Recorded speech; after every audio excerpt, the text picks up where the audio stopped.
Welcome back, Truth Seeker. It is Wednesday. No, I always say that on Sunday. It's Sunday, man. It's the Sunday show. There's something wrong in my brain when it comes to Sunday. I always want to say it's Wednesday. But it is Sunday, March 27th, 2022.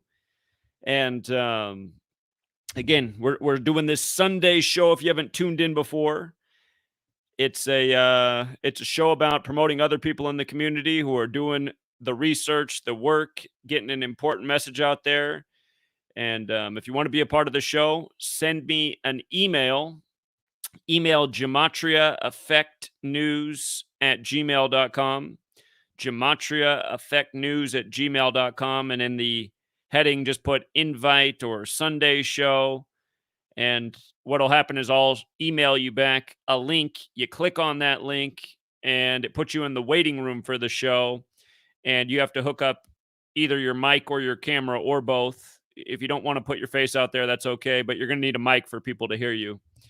And we can have up to 10 people at a time on. And I think what'll happen is if, like last week, we had more than 10 people who wanted to be on. I think if like you're the first on and you've been on and you've said your piece, then we'll just say, okay, you know what? Some new faces want to get on here. So if you don't mind logging off, we'll see you again next Sunday. And if you are interested in joining the show, now's a good time to email GematriaEffectNews@gmail.com. And before I check my email and start inviting people, since it is March Madness, and on probably most people's minds tonight, it's the March Madness tournament or the 94th Oscars. Of course, they got the Academy Awards going on tonight for the movies.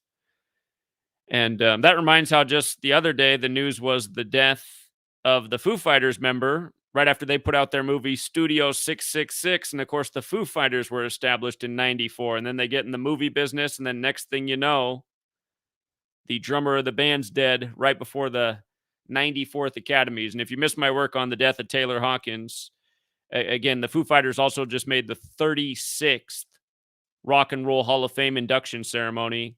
And then Taylor Hawkins died 36 days after his birthday.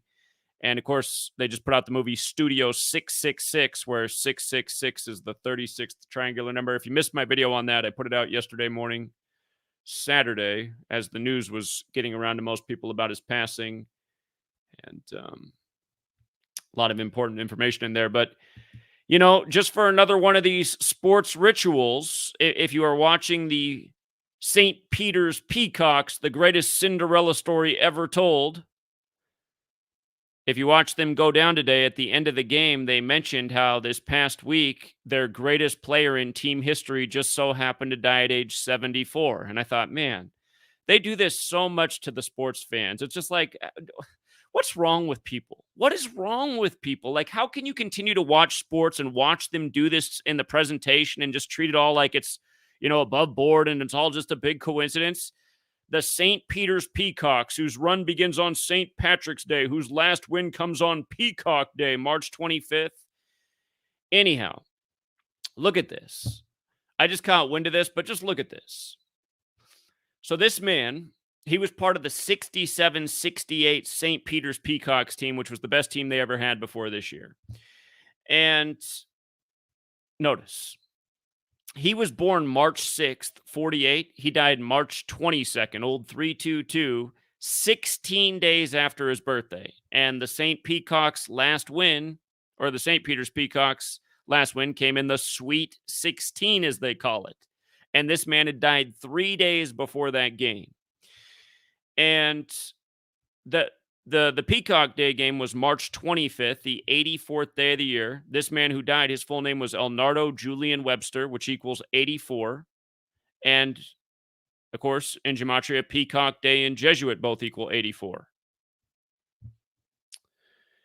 And, again, in light of him dying at age 74, St. Peter's Peacocks is a Jesuit school. In Gematria, and remember, Jesuit is short for Society of Jesus. In Gematria, Jesus equals 74, cross is 74, Messiah 74, gospel 74, parable 74. Again, if you don't get all those connections, Jesus on the cross, he's Messiah in the Christian faith. The story of Jesus' life is the gospel. Jesus spoke in parables, which are riddles. And that's what the cabal does every day. Lays down these riddles in front of our face and expects us to just overlook them or think they're a coincidence or not give it a second thought. I call it coincidence programming. But in light of him also dying 3 days before the game, you think of the Trinity, the Catholic Church. When you write out the word three, it has Gematria 56 as a word, just like Society of Jesus has Gematria 56 as a word. And if you're asking, how can Jesus equal 74 and Society of Jesus equal 56? Jesus equals 74 and you just use the alphabetic order. Society of Jesus equals 56 when you use the alphabetic order with the rules of numerology applied. And the thing about this man being part of this 67-68 team that was their best team before this year, notice when St. Peter's Peacocks won on Peacock Day in the Sweet 16, they scored 67 points in that game. And as we know, blood sacrifice equals 67, human sacrifice 67. And again, for all the people who think, first of all, you should ask yourself, why do they even call it March Madness? Like, what kind of name is that? March Madness. And we know the gematria behind it equals Catholic, and that's who runs the tournament. It's why the first format of March Madness was won by the Catholic school, Villanova.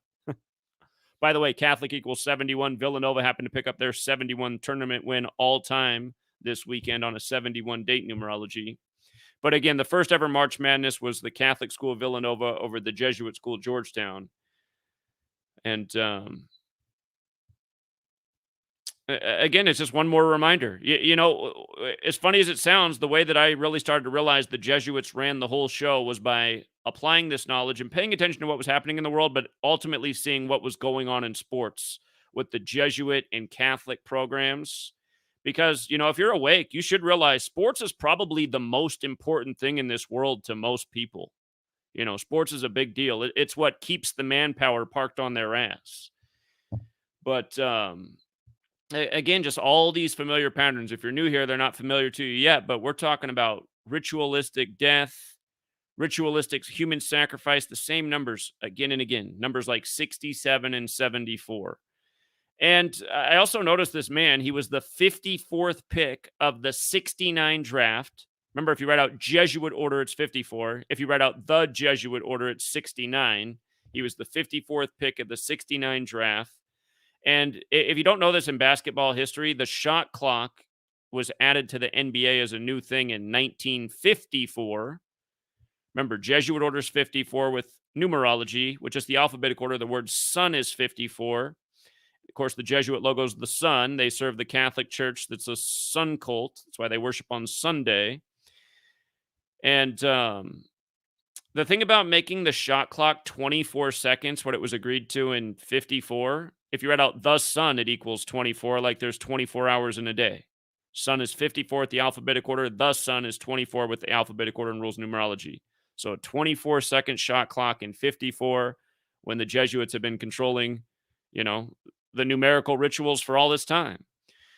And, I don't know if you can find a more clear example than this one. There's a lot of them out there, but I mean, how clear is this? Star player of the team dies 16 days after his birthday before the team gets their biggest win ever in the Sweet 16. He was on that 67 team. They score 67. I mean, and it just makes me sick just watching the games and the way the announcers bring it up. And our condolences to El Nardo Webster, longtime St. Peter's great, who just happened to pass this week. Big week for the Peacocks. Just wait till baseball season starts, like opening day. It happens every year. It's like opening day. Some huge member of the baseball community's dead. The announcers are like, and our condolences to this man who's been with the sport for 50 years. And it's too bad he couldn't have been here to see opening day. It's just like, oh my God. Just year after year, it's the exact same thing. And it's just like, who's watching these games and just think this is a coincidence every year? I remember it happens every year, but the year the Kansas City Royals beat the Mets in the 111th World Series. Remember, Queen Elizabeth born on the 111th day of the year, New York 111, the Royals over the New York team in the 111th World Series. But I remember just the opening pitcher for the game, he comes out and tosses a gem for the Royals, and then the closer comes out and closes them out. And then the announcer goes, man, it's too bad that the fathers of the starting and closing pitcher couldn't be here today to watch the game. They just died hours apart. yesterday. It's just like, come on, man. Fathers of the pitchers that start and close the game just happen to die the day before the World Series starts. I'm forgetting a million other examples that are just important, but it's just again, I mean, it's like broadcasting to a brain dead society. Look at that perfect demolition of those two towers, you guys. Here's the man who did it. We already know he's in a cave. We don't know what cave he's in, but we're just going to blow them all up with our bunker busters, with our crackhead president. But take our word for it, that wasn't a perfect demolition. That was because of the planes, and he's in a cave.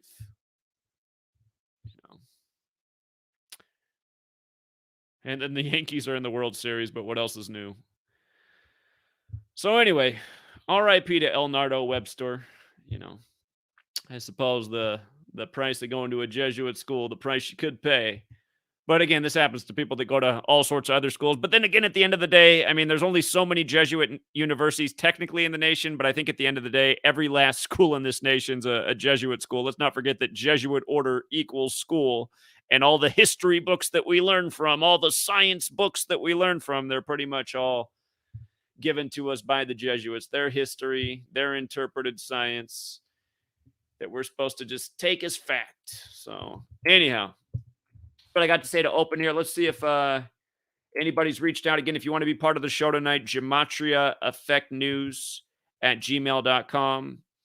And we have 3 people that want to get in, Xander, Jason, and Garrison. I'm going to send you guys your interviews right now. But before I send out the interviews, I just want to say this too. If you've been following me on Gematria Effect Sports, I've been uploading all these short videos. Something went wrong. What happened here? Oh, well, now they won't even let me show it to you. Anyway, I've been uploading all these short videos about the tournament at the end of the games. And they just, for the first time, they just blocked one. They said I violated the copyright. But what's funny is it's the very first video I uploaded where I didn't even show any part of the game. It was like the least likely one to block for copyright. And I know the real reason they blocked it. It's because I talked about this El Nardo Webster death in it. And again, it's just they don't want certain information out there. But here, let's get these invites sent out. And bear with me one moment here while I get that done. Got to click a few buttons there to get the invites sent out. So again, Xander, Jason, and Michael, check your inbox. Invite should be there or in moments. And again, you guys are welcome to come on and talk about anything that's current that's going on right now. I know March Madness is buzzing, and it's a topic that a lot of people tuned into, but there's a number of other things you're welcome to come on and share about tonight. The initial invites are sent out, and here I can show you on my Twitter page. I got this email. Hi, Gematria Effect Sports. A copyright owner using Content ID has claimed some material in your video. As a result, your video has been blocked and can no longer be played on YouTube.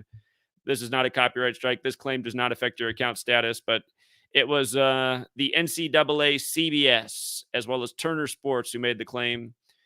And, but it's just funny because all these videos right here show footage of games, and then the one they blocked is one that literally shows no footage of the game. So you think it would be the least likely video to get blocked for copyright, but it's because I talked about the death, and it's because I also gave a big tip on the Final Four, which they probably didn't want people to have. But it's funny how they blocked it right when it got to 11 views, and it's all about Coach K. Of course, K is the 11th letter. And it just makes me wonder, was it even really on 11 views, or is that just them, manipulating the numbers and blocking y'all at the same time? So anyway, you give too much information and then they use their little copyright to suppress your message. It's too bad. Because, it's a video that everyone deserved to hear. And if they want to stick this kind of stuff in people's face, see, that's the thing. They know they can get away with sticking it in front of people's face, but if there's a guy in the room who's smart enough to see, wait a minute, they got to suppress that one smart guy. They know the village of, you know what I mean? There's, village of morons. They're not going to get it. So, okay, we got our first people getting in here. Jason's in. somebody going by Pick is in, and let's get Jason on first. Jason, what's up? Jason? Jason, make sure you unmute your mic.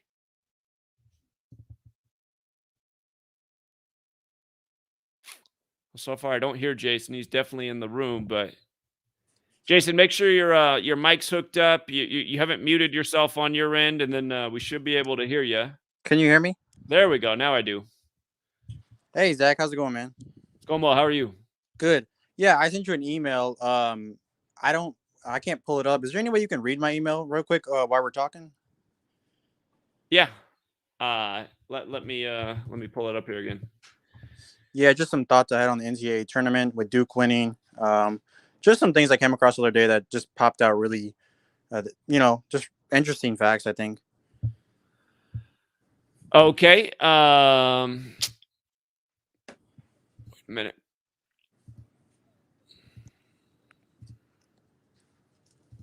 Oh, I know why I can't see it. Okay. Did you want me to actually read your email? Yeah, you can read it to me. That's fine. Okay. So Jason just wrote this. He said, "Here are my thoughts on the NCAA tournament. Please check it out. Thank you. 2022 NCAA champion Duke Blue Devils. Coach K's birthday is 2/13, February 13th. Don't forget 2/13 is the 44th day of the year, and the championship is on 4/4. And remember that his birthday is also the day of the Super Bowl. And this Super Bowl on the 44th day of the year, the first time ever, was the first time the 4 seed from the AFC faced the 4 seed from the NFC. Correct, right. Yeah, the 44 has been crazy. Yeah. So, and then he goes, this whole past year has been about 44. 2/13 to 4/4 is 50 days. 4/4 has date numerology of 50 and 14. Duke equals 14 in the Pyrrhus cipher. From Duke's last championship on 4/6/2015 to 4/4/2022 is exactly 365 weeks. A perfect cycle, 365 days in a year. So Coach K won his first championship in 91 and played the first tournament game on 3/14 that year, Pi Day, and Duke was a number 2 seed. They won that year, just like they're a 2 seed this year. That was the only year out of all of his championships he was a 2 seed, and they are a 2. Oh, they are a 2 seed again this year. Yeah, they are. So Coach K won his first championship in 91 and played the first tournament. Oh, wait, I'm reading the same sentence over and over. So from the championship game in 1991 to the championship game in 2022 is exactly 31 years and 4 days, like pi 3.14. And get this, the first championship was on 4/1. And if he wins this year on 4/4, that would be his last. Well, look, or add 41 and 44 and it equals 85. Of course, basketball is 85. The Pope right now is 85. The first March Madness was in 85. Duke just advanced to the Final Four on the 85th day of the year, along with Villanova, who won March Madness in 85. And again, they were both 2 seeds. Basketball equals 85 the big way, 22 the small way. So the thing that I said in the video that just got blocked is, and it was the same thing I put out for my people on Patreon this morning for why it looked like we'd have the same teams in the Final Four again. So, okay, here's all the things to go through. Again, Coach K's first championship was in 91. 91 is the 13th triangular number. That means if you had 1 through 13 together, it equals 91. Right. And 41 is the 13th prime number. Duke equals 41 in the most simple cipher. So does Coach K. 41, the 13th prime. Coach K made it to his 13th Final Four, the first coach to ever do that. He just passed John Wooden, who he was tied with at 12, 41 days after his birthday. And if you go back and look at the Final Four in 91, 3 of the same teams were in it. Duke beat Kansas that year. So now we have Duke, Kansas, and North Carolina again in the Final Four, just like it was in 91. And you got to consider 91 was also the year that Jordan, who played at North Carolina, won his first championship in the NBA.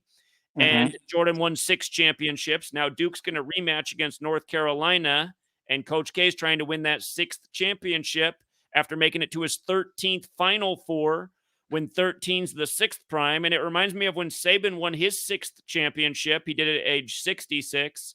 But if you remember the winning play, it was Tua.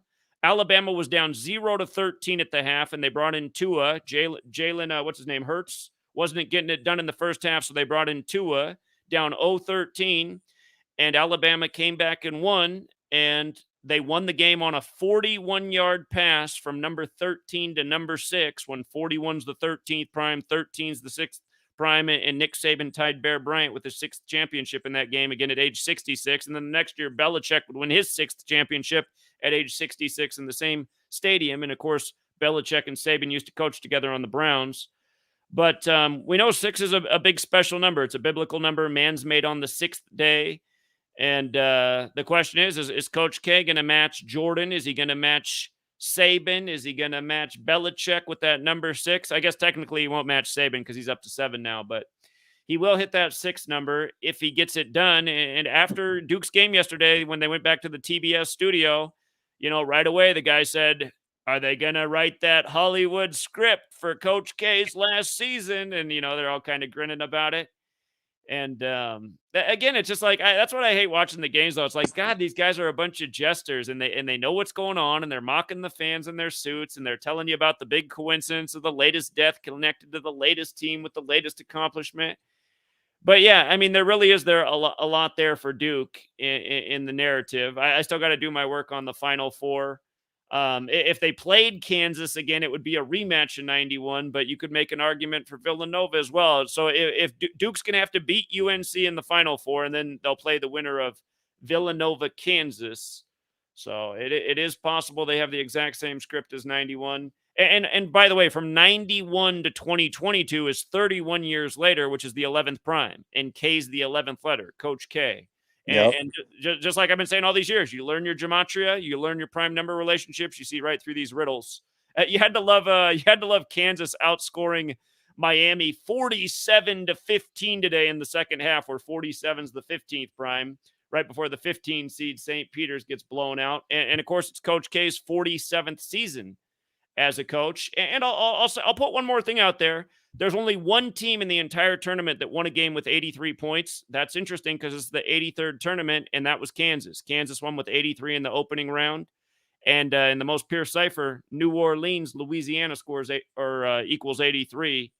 So, anyhow, those are the clues for now. I also seen a parallel with Duke. In 91, in their Elite 8 game, they advanced with 78 points, I believe. And yesterday in the Elite 8 game, they scored 78 to move on to the Final Four as well. Those historical parallels. It's amazing how they make history repeat itself. So, yeah, I'm going to put up the 1991 men's tournament here so you can see it. So, in the East Regional, North Carolina won their bracket. They made it to the Final Four. Kansas won in the Southeast. Duke won in the Midwest, and UNLV. That's the only difference in this year's Final Four. It's Villanova instead of UNLV this year. So, yeah. I just think him being born on the 44th day, with 44 being such a huge number recently. With MLB, with the NFL. I guarantee you it'll probably have some parallel with the NBA this season as well. But him being born on the 44th day of the year on 2/13, and then this is his last season. I mean, it's hard to see Coach K go out with a loss, just and staying on 5 rings. There's always a web, the rituals. Again, it's just like how when they put out the bracket on March 13th, and right after they put out the 83rd tournament bracket, Mr. Tom Brady, born on 8/3, announces he's returning to the NFL. He says he's got one more Super Bowl in him. He wants to be 8-3 in Super Bowls. A few days later, it's Peyton Manning's birthday on the 83rd day of the year, and the team that he won the Super Bowl with, their stadium's on fire on the 83rd day of the year. Of course, Colorado and football equal 83. So does Russell. Russell Wilson just went to the Broncos. And if you guys missed that, the Broncos stadium catching on fire on March 24th, that was Peyton Manning's 46th birthday. He runs Super Bowl 50 with the Broncos in Levi's Stadium, which was the 46th Super Bowl of the modern era. And Levi's Stadium is 46. Next thing you know, on his 46th birthday, his stadium's on fire. And as we know, Tom Brady's also Mr. 46. Tom Brady equals 46 like Michigan. He was the 199th pick of the draft out of Michigan. 199 is the 46 prime. By the way, that number reminds me, if you write out Villanova Wildcats, it's 199. They kept the Houston coach on 199 wins yesterday, and the Villanova coach, he stayed on 196 losses, and Houston Cougars is 196. Again, you apply this knowledge to the games of the tournament, you'll be amazed at how many perfect rituals there were and just alignments just like that all throughout the tournament. And it's this way year after year. Another one for the Cougars. They had posted on TV that the Cougars were 6-0 in Elite Eight games, and Houston Cougars in full is 61 in the most pure cipher. So they fell to 6-1 in Elite Eights, and their Houston Cougars is 61. Another perfect ritual. Hey, we got two more guys who jumped in the room. Again, Pick and Xander. So I'm going to let them say hi real quick. Jason, you're welcome to stay on. And once everybody says hello, we'll just try to have a group conversation. But Pick, thanks for tuning in today. What's going on? What's going on, man? Hey, I just want to thank you for all the knowledge first because, I mean, I've come up over $3,000 this weekend from St. Peter's, basically. I put a lot on him. I put basically everything I had, basically because of this right here. I found this. So he died on the 22nd day of March, right? And they were going for their 22nd win. Also true. Good point. And the team that he led was 21-7 in 68. So if you look at that, and he died on 22, and it was the 22nd year, 2022, obviously. It was kind of easy to see that he could have been the sacrifice for the Elite Eight run. And if you look at sacrifice, that equals 170, as you know, and Elite Eight as well equals 170. So I really just want to come in here and say thanks real quick because you've given a lot of knowledge. I've tried spreading it. You already know a lot of people don't listen, so. And they didn't come up $3,000 richer this weekend either. So, I mean, in a way, we want to send a thank you to all those ignorant, closed-minded people, because if you guys were all on board with what I've been showing you for the last 9 years, you know Vegas would have had to switch up the whole system by now. Amen. And I stumbled across your page about 3 months ago, and I was just kind of just watching a little bit, subscribed to the Patreon about 2 weeks ago. And I just wanted to watch and see exactly what you were providing, because at first, I mean, when you see something like this, you're like, oh, my God, it's a lot of information. You know, you kind of want to back off. And once you kind of stick along and figure it all out, it becomes interesting. You know, you view everything a lot differently. So I want to thank you for that knowledge for sure. Well, you're very welcome, and job well done with the knowledge. Congrats on the win. Thank you so much. I appreciate it. All right, we'll let Xander get on here. What's up, Xander? Thanks for tuning in. Xander, can you hear me? Hey, dude, can you hear me? I hear you. Yes, indeed. What's up? I can hear you. Can you hear me? I sure can.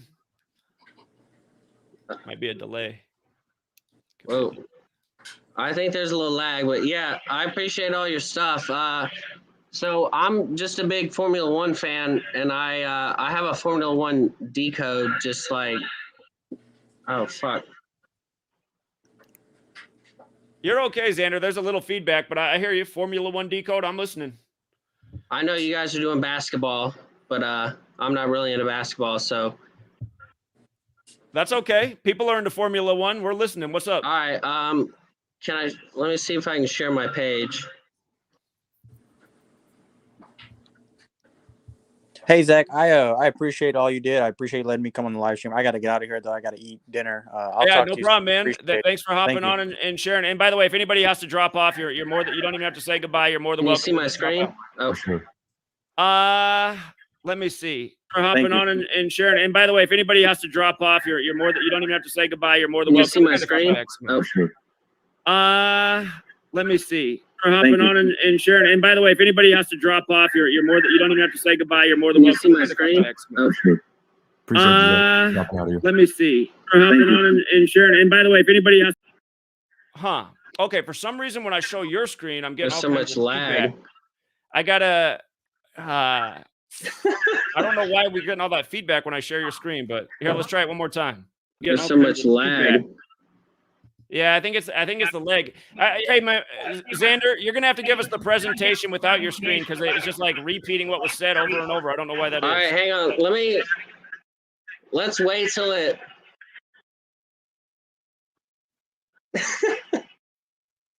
All right. Okay. So I guess if people can't see this, I basically just been applying your stuff to Formula One, just trying to, because you can bet whether somebody wins first place, third place, sixth place, or 10th place. and that's those are all triangular numbers. So there's definitely something here. Oh, can y'all hear me? This is. I hear you. Yeah, it's okay. Just keep going. Can you hear me? I hear you. Yeah. Go ahead. I got feedback. Sorry. Okay. All right. From the first race, March 20th, to the last race of November 20th, is a span of 246 days, or a count of 245. Catholic Church equals 246. Perez equals 245, and Satanic. I'm getting a lot of feedback. Super Sub equals 31. Templar 31. Jeddah equals 31.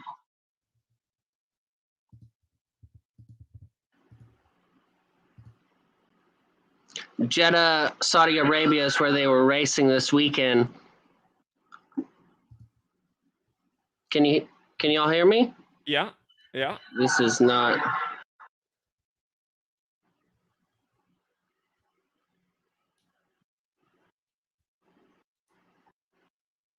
You're fine if you just keep going ahead, man. You're fine. All right, so I have here Satan is 55. There's 55s below. We'll talk about that. Raw equals 10. First career pole equals 80. Settle for fourth equals 80. All these in quotes are from the article from qualifying, where Sergio Perez made his first pole.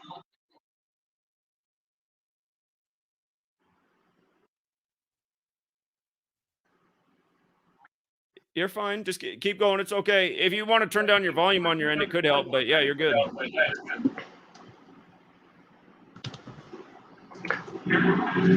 And basically, I just have all these numbers, these correlations here. But I'll try to get to the. So Sergio Perez got his first career pole in 215 attempts. February 15th, 2022 to January 23rd is a span of 226 days. Max Verstappen, who's the reigning world champion, equals 224. George Russell, he'll be important later, equals 215, and Francis Bacon. They sandwiched Ashton Martin, super sub, Nico Hulkenberg, equals 215. That'll be important later. Sergio Perez got his record on the day, spanning 85 days from the first of the year. He'll race from pole position in the following day, Sunday, which is a count of 85 days, or a span of 86 days from the first day of the year. Register a time equals 85. Jesus Hominum Salvador equals 85. Templar equals 85. Saudi Arabia, where they're racing, equals 85 and 86. So they race at Saudi Arabia in the 85th day in a span of 86 days.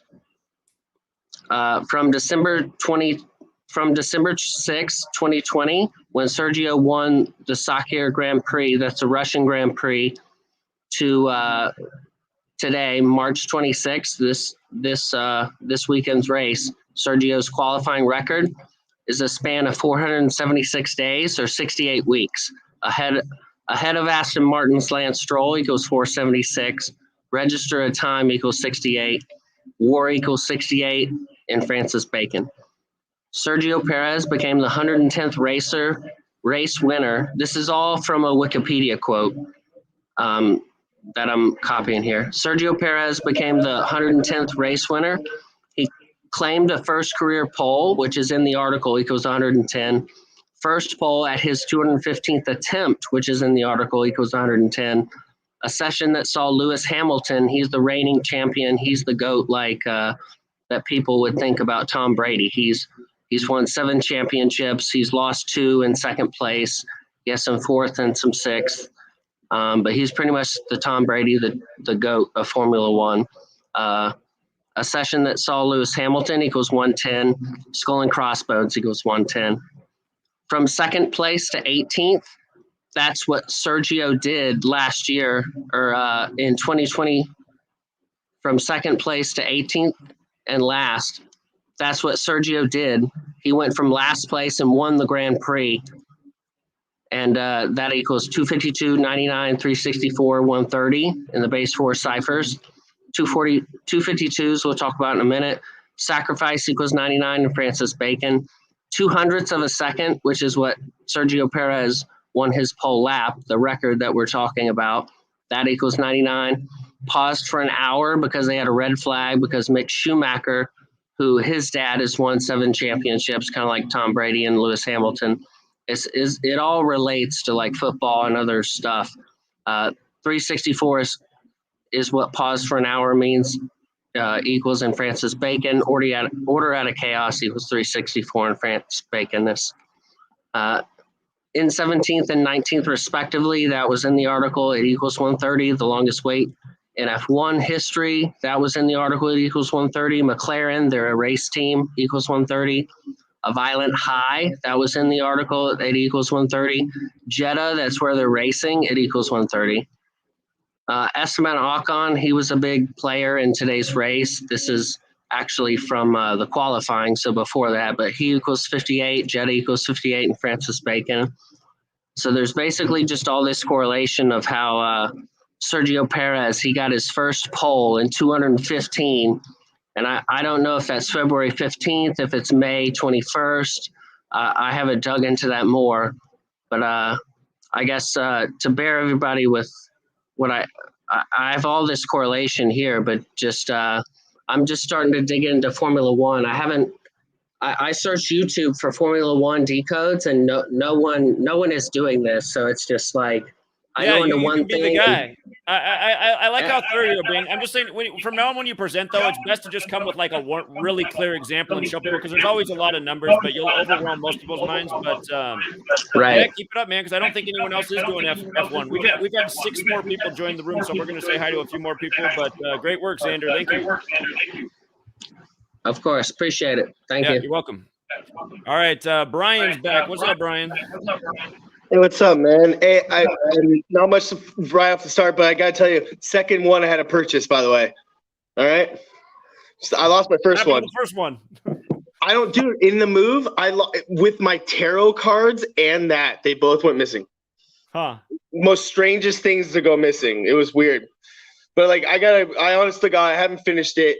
Started it. I love it. I got to the part about what was that? I can't remember his name. The Asian candidate that was talking about a universal basic income. I know that's near the beginning. That's where I got. And I was like, dude, you're so right. Read that right now. And you're like, yep, that's where we're going. That is why that guy ran. It was just to put it in your head. You know, I can't remember his name. Do you know off the top of your head? The guy who dropped out of the race on February 11th, the Chinese guy for the Democratic Party that said we're all going to lose our jobs pretty soon and we need universal basic income. So yeah, it's so funny how much of a tease that was and where we're going. And I know that I don't want to be like fear mongering. And please don't think I'm like such a follower. It's just that's one of the other channels, like because you guys are very current. But like Call, he had a good one about talking about an EMP strike, and I actually want to ask you if you ever thought about an EMP strike in the future and when that could happen, if it was possible. Well, when I first started to work, there was a lot of There was a lot of like fiction coming out, books, TV shows, movies focused on this EMP strike, which fits right in with like the power grid going down, and so. But like, wouldn't that help the Great Reset? Because we know that it would. Exactly. Like that's what's actually the most annoying thing about all this. And you don't have to spend much time on me, you know that.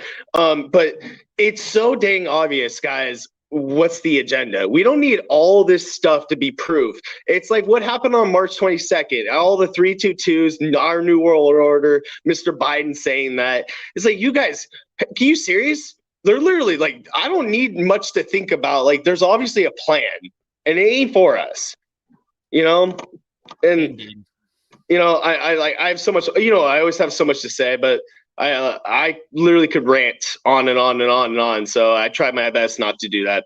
Okay. Yeah, we got a bunch of people that jumped on at once. So appreciate you keeping it short and swift. And thanks for supporting the book again. I appreciate that too. We got another we got some new faces coming on tonight. You know what? I'm going to let a new face just cut in line. I'm going to get to all of you. But since there are a few people waiting, if you guys can keep your intro, again, just down to a few minutes, that'd be great. But we got a new face here, Diego. Thanks for joining, Diego. Hey, how's it going, man? I've been watching you for about 5 months now. You can see the jersey in the back. I see it. Honestly, man, when that loss happened, I thought about you, and I said, this could be a sacrifice. Maybe Kentucky loses this year. Maybe they're going to win it next year. Maybe they had a sacrifice to win next year. But, man, this is really a shame what's going on, man, on the serious side of things. I really do believe that they're going to let Cade get this one. I really do. It wouldn't be surprising. It'd be kind of the way they operated. It'd be a lot like when Peyton Manning won it in his last season where he announced his retirement at the start of the year. So right. Yeah, and, I've been saying all this for, like, the past because I've always knew the NFL was scripted. The way that I found out was not like watching your channel, though. I found out whenever it was the Super Bowl, and it was whenever the Seahawks were in the Super Bowl, and Marshawn Lynch was the best running back that year, and they did not even give him the ball to run it in. And then Russell Wilson, I believe, threw an interception right there at the last minute of the game. And that's when I said to myself, this shit is fake. This is scripted. and it's gotten even worse since then. But what I still remember that was Super Bowl 49. It was Russell Wilson's 21st pass on the date, 2/1 on the down, 2nd and 1, intercepted by number 21. And Washington's the 42nd state where the Seahawks are from. Brady became 4-2 in that Super Bowl, and it was in Arizona. Oh, wow. It was the last Super Bowl in Arizona. Arizona equals 42.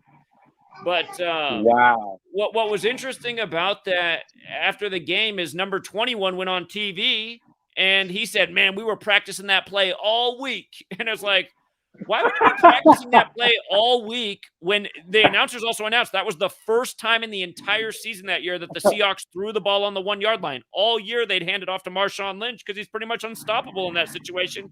So the announcers I just want to say, regardless, on a first down, that's what you do. There's no need to throw the ball. It was 2nd and 1. It was 2nd and 1 to be fair, but still, just hand the ball off to Lynch and you win the Super Bowl. Or even a QB sneak, to be honest. Like, the only time you're going to pass the ball is you're going to roll out and you have the possibility of running it in. I trust me, like I said, I play Madden a lot. When you get to the end zone, it gets really small. You're either running up the middle or you're doing a little trickery where you break something to the side. Sure. You know what I mean? Like, a quick slant obvious is the obvious, but you can read that right off the line. Yeah, but again, it was like, okay, they haven't thrown the ball all year on the goal line, so why were the Patriots practicing all week for the pass at the goal line if that's an unlikely scenario? It's just like, come on, man. They're just gotta make the script work. Because you're right. No, you are 100%. I'm so sorry to interject, but you are so right. There's no point to be practicing that all week. I played football. Practicing for plays was a very big thing.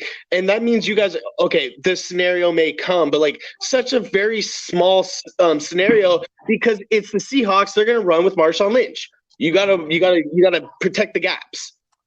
Do you guys remember how Super Bowl 47 ended? The Harbaugh Bowl? Super Bowl 47, the 49ers ran the same play 3 times in a row. Frank Gore's averaging like 10 yards a carry in the second half, and the 49ers run the same play 3 times in a row with Colin Kaepernick, who doesn't – Kaepernick, I mean, he kept rolling – he always rolls out the wrong way. His body mechanics are all wrong, but all 3 plays just throws it through the back of the end zone. It's like the same play 3 times in a row? Come on. I don't need Gematria to tell you, I freaking hate that guy. Sorry. But I mean, it was just like the Harbaugh brothers facing each other too, and the name John equals 47, and John wins Super Bowl 47. So, John and also like, let's remember like that random play where the obviously it's probably not been brought up, but like I remember specifically in that game where Joe Flacco he rolls out, he like throws the ball hella deep. It looks like it's gonna go out of bounds, and somehow his receiver caught it, and like they got like a 40-yard reception. I'm like, what the hell just happened? Like that was the blackout Super Bowl. There was the blackout, and then the 49ers came back. They're getting blown out. Did you want to say anything else, Diego? You're the new face here.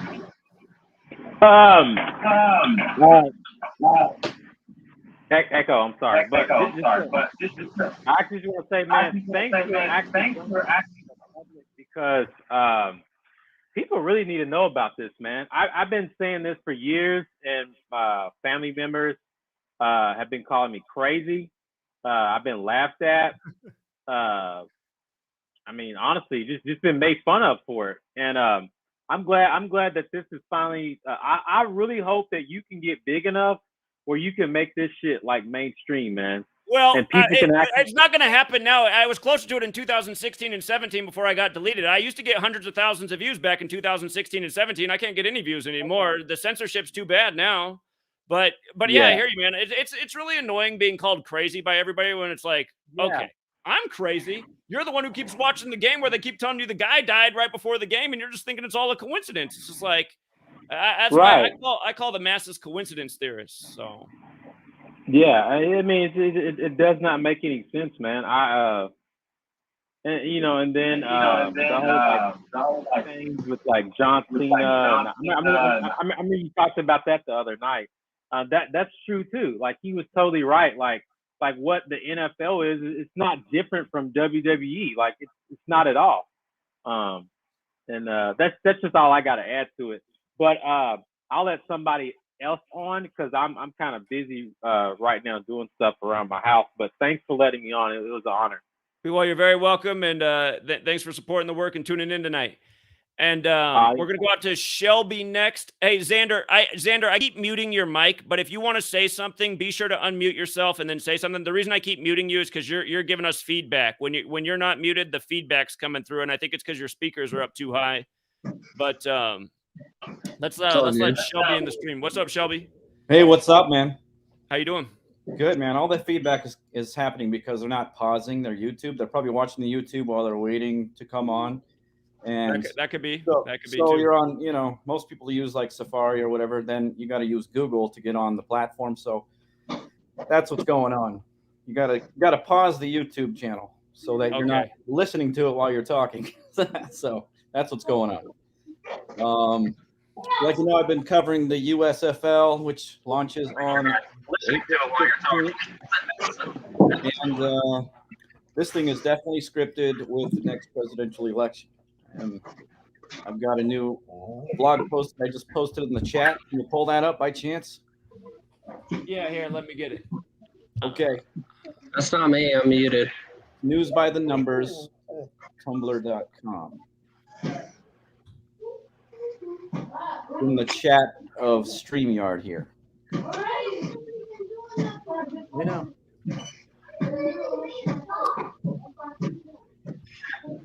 Okay, I got it up.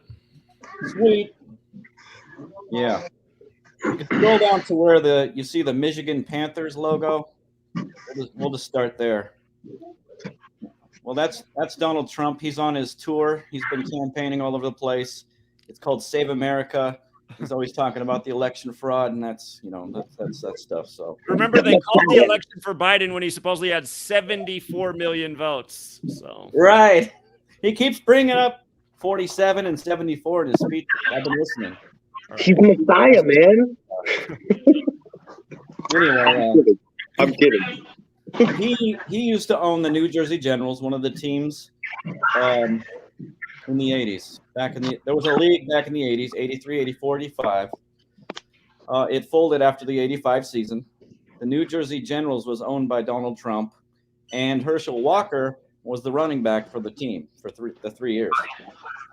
Herschel Walker is running for senator for the state of Georgia. He keeps showing up at Trump's rallies when they're in Georgia. So they have a connection because, like right there, Donald Trump, Herschel Walker, they played in East Rutherford, New Jersey, back when it was called Giant Stadium, before it was MetLife Stadium. So you can see the overlaps there, why it's all connected. Now, if you can scroll down a little bit to the next one. Yeah. Now, the Michigan Panthers are symbolically represent Kamala Harris.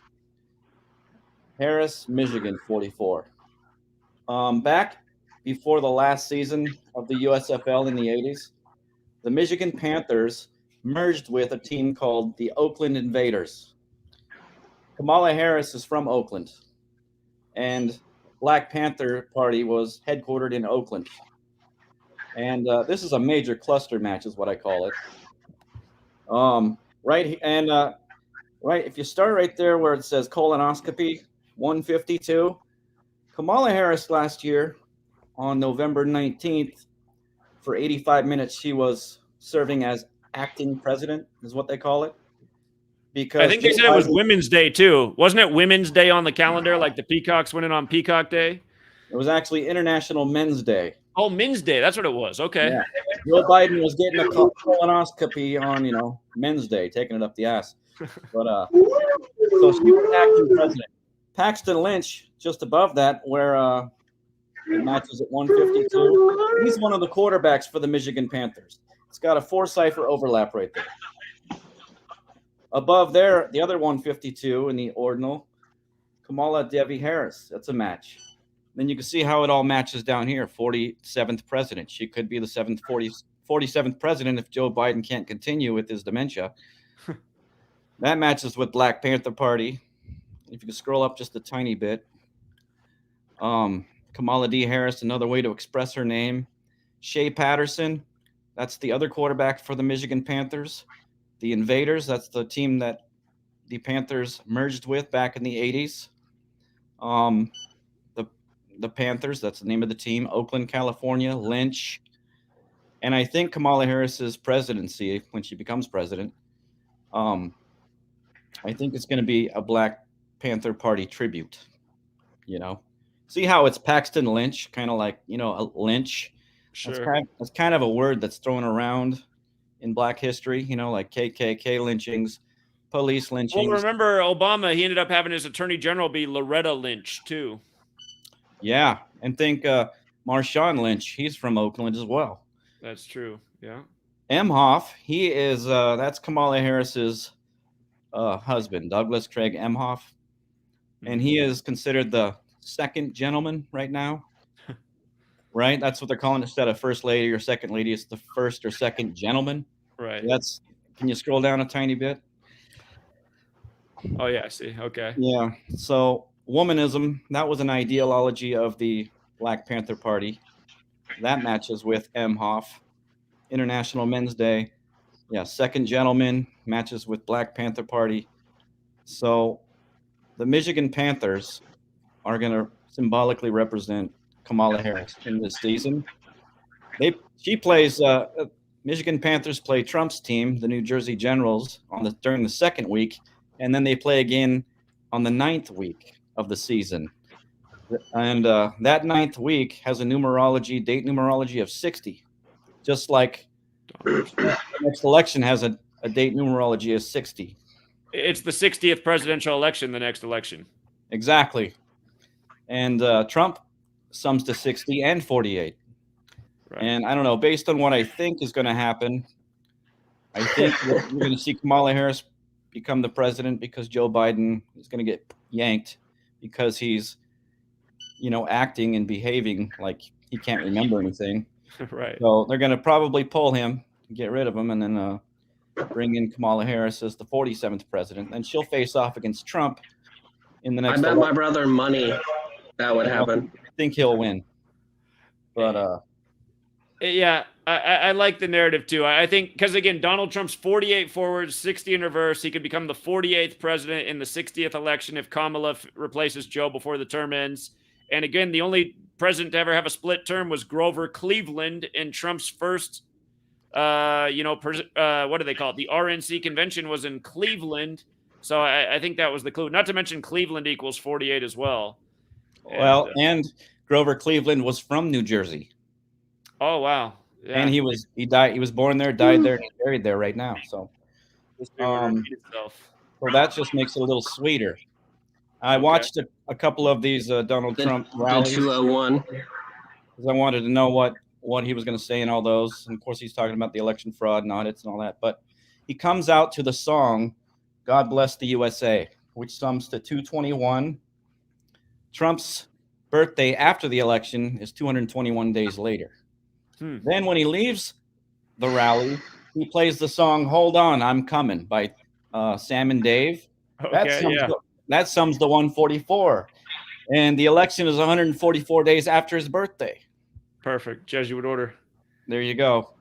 So anyway, you have anything to add to that? Any of this? Just so you know, 221 is the Bavarian Illuminati, which was founded by a Jesuit. And they were doing a lot of 221 stuff with Trump back in 2016. I was covering that number a lot with him. And as we know, they simulated the last election for Biden to beat Trump 144 days before it happened. So it's the same patterns over and over. But I think I think we're destroying their narratives. So yeah, but it's just like even still, the people they're like, oh, they just got lucky again. It's still crazy. It's a coincidence. So yeah, well, they played a different song last year when they announced Herschel Walker was running. I think it was YMCA by the Village People. He was exiting, which is a weird one, but YMCA stands for Young Men's Club of America. I ran that number, and that matched with. Geez, let me look it up real fast because I had it. Young Men's Club of America matched with presidential election and the date that they had the rally, Saturday, September 25th. So there was interesting. It was a double match in full reduction. All three of the same reverse full reduction, and it was kind of a jumbled match in the reverse ordinal. But okay. Also, let me throw in that Herschel Walker has a 4-cipher overlap with state of Georgia, and then the New Jersey Generals has a 4-cipher overlap with Tuesday, November 5th. That's the date of the presidential election, and Tuesday, November 8th. That's the date at Herschel Walker's election. Okay, interesting. That's when Trump got elected in 2016. Well, the election was on November 8th. They called it for him November 9th. Election. Yeah, was that the same date? The election was November 8th in 2016, and then they called it for him on November 9th, the anniversary of the fall of the Berlin Wall. Berlin Wall 45, presidential elect number 45 running on a wall. Well, let's let a few more people get on because we got a lot of people online tonight. All right, guys, have a good night. All right, appreciate it, man. Thank you. Yeah, bye. All right, Decoding with Cody's back. What's up, Decoding with Cody? Hey, Zach, how you doing tonight? Doing well, thank you. Okay, so I'm going to share a document again in the StreamYard chat for you. Okay. This is a huge find. I really believe there's going to be a cyber power grid issue somewhere in the world on 4/3, or maybe a couple days after that, possibly. Okay. So 93rd day of the year. So if you could pull up that document, I'll run through it here. Oh, I see. You put it in the chat. Okay. All right, let me get it up here 1 second.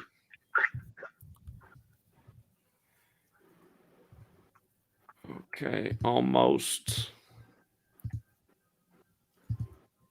Okay, it's up. All right.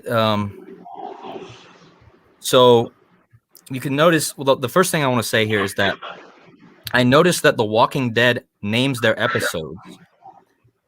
And I noticed that last week, the name of their episode was tying in with all the events that are going on right now. Like it was tied in with the NCAA March Madness event. It was tied in with Skull and Bones Day. It was tied in with St. Patrick's Day. So I just waited for the next name of the episode for next week's episode, which happens to be airing on 4/3, which is the same day WrestleMania 38 is taking place. Okay, so if you see in my document here, the name of the episode that's airing on 4/3 is called Trust. And Trust is a direct match to Zeus. And we all know that Arnold Schwarzenegger played Zeus knocking out the power during the Super Bowl. In my other videos and documents, I've been pointing out how Arnold is clearly tied to the Georgia Guidestones and clearly tied to the Nazi Party and the World Economic Forum. But notice also that the episode called Trust is the 168th episode of The Walking Dead. Electricity is 168. Also notice that the girl who's directing this episode is her name is Lily Marlia. Her name is a direct match with Electricity, 129 and 57. And if you scroll down just a tad there.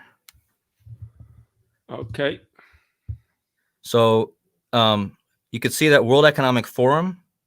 If you type in The Walking Dead and then you put the name of the episode Trust, you're going to get 222, just like World Economic Forum, just like Elbert County, Georgia, where the Georgia Guidestones are located. Now, also, you're going to see the 291s there. And obviously, that's an anagram of the 129, electricity 129. Remember, the last a simulation of a cyber attack was on 12/9, 129. And if you measure from that date of the simulation to 4/3, it's 115 days, which is this is the key right here. What simulation was that on December 9th? It was the Israel simulation. Okay. It was called Collective Strength. Okay, I remember now. Yeah. And we know why they did it on 12/9 because electricity equals 129. So but if you go all the way to 4/3, you're going to get 115 days. And this was the kicker, because April 3rd equals 115, and so does Power Grid, 115. Now, that was, to me, that was the clear evidence that they're going to do something on this day. Now, also, notice that the 291, if you go back 222 days, just like World Economic Forum equals 222, you're going to get 8/24/2021. That is the day that Charles Robert Watts, the drummer for the Rolling Stones, died. Obvious ritual with electricity. And so again, the part people need to know about that is that season of 911, it was about the power grid going down in LA, and for the music they were playing the Rolling Stones for the preview for that, and it was like all around the same time that Robert Watts died, and that was shortly after the Valentine's blackout where J.J. Watt wanted out of town along with Deshaun Watson, and of course Watts are energy, so they were doing a lot of stuff with that. And okay, so I'm following. And so notice also that his full name equals 115, just like Power Grid, just like April 3rd.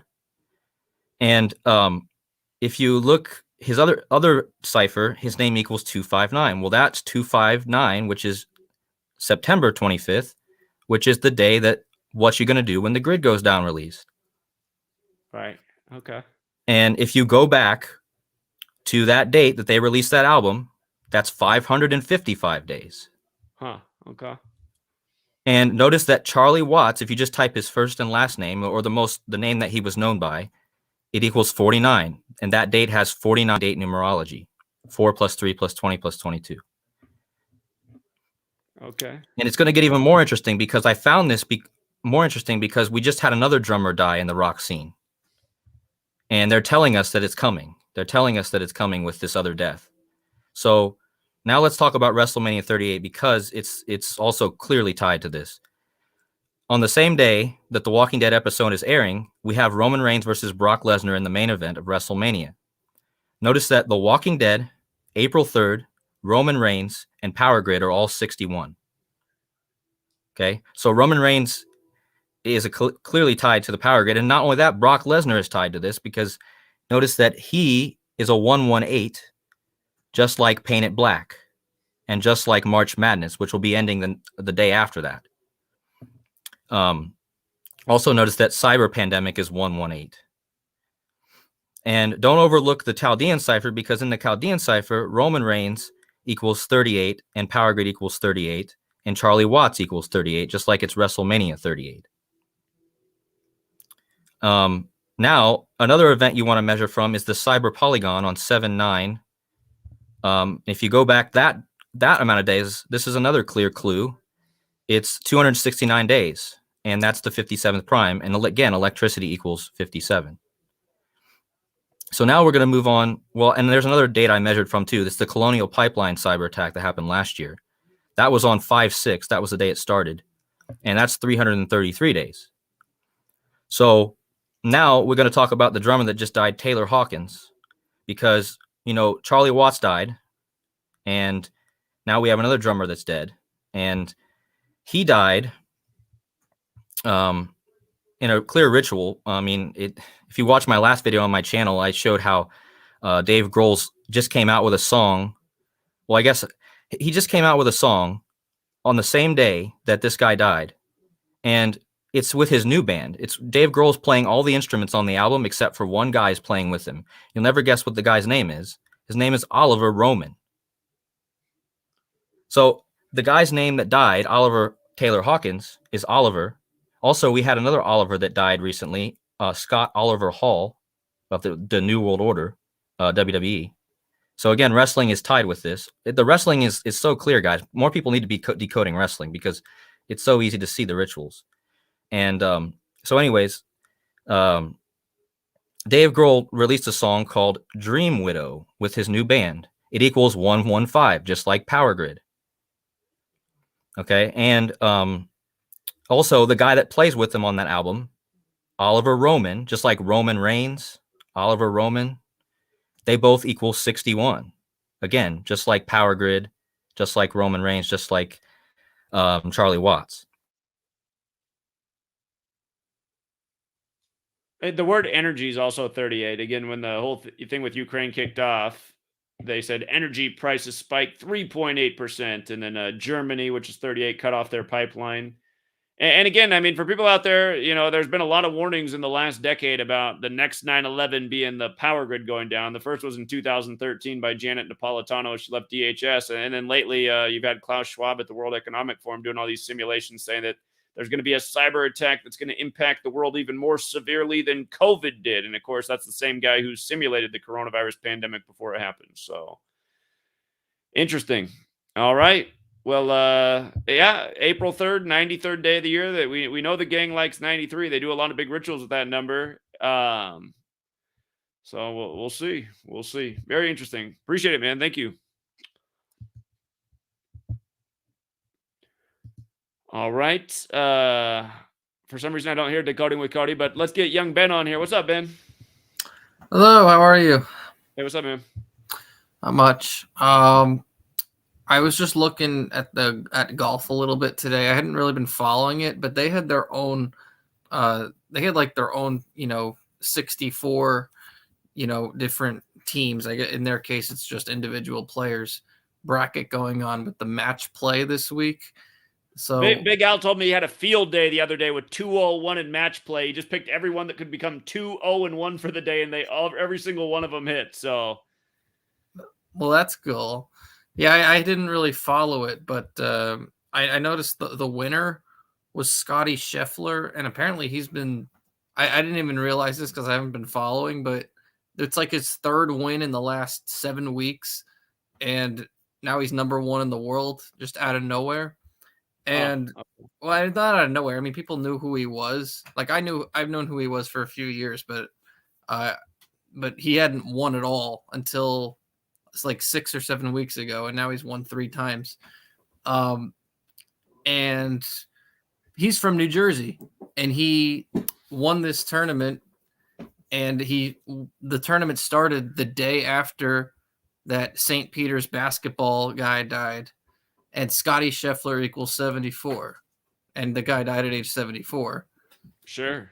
And then, St. Peter's goes to the Elite Eight.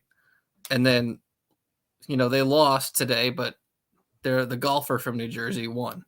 So I guess it's kind of like a trade-off. Right. Yeah. And by the way, he in the final, he beat a golfer from South Carolina, whereas the New Jersey St. Peter's lost to North Carolina today.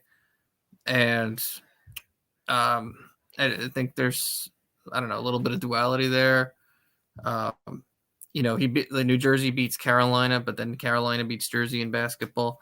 Sure. And also the guy who we talked, I think Tom Young or something Young, who died at age 89 that I called in about last week. 89 is the 11th Fibonacci number, and Kansas won in a big 11 ritual today, as you just discussed. So I thought there might have been something there, even though he wasn't associated with Kansas, just numbers wise.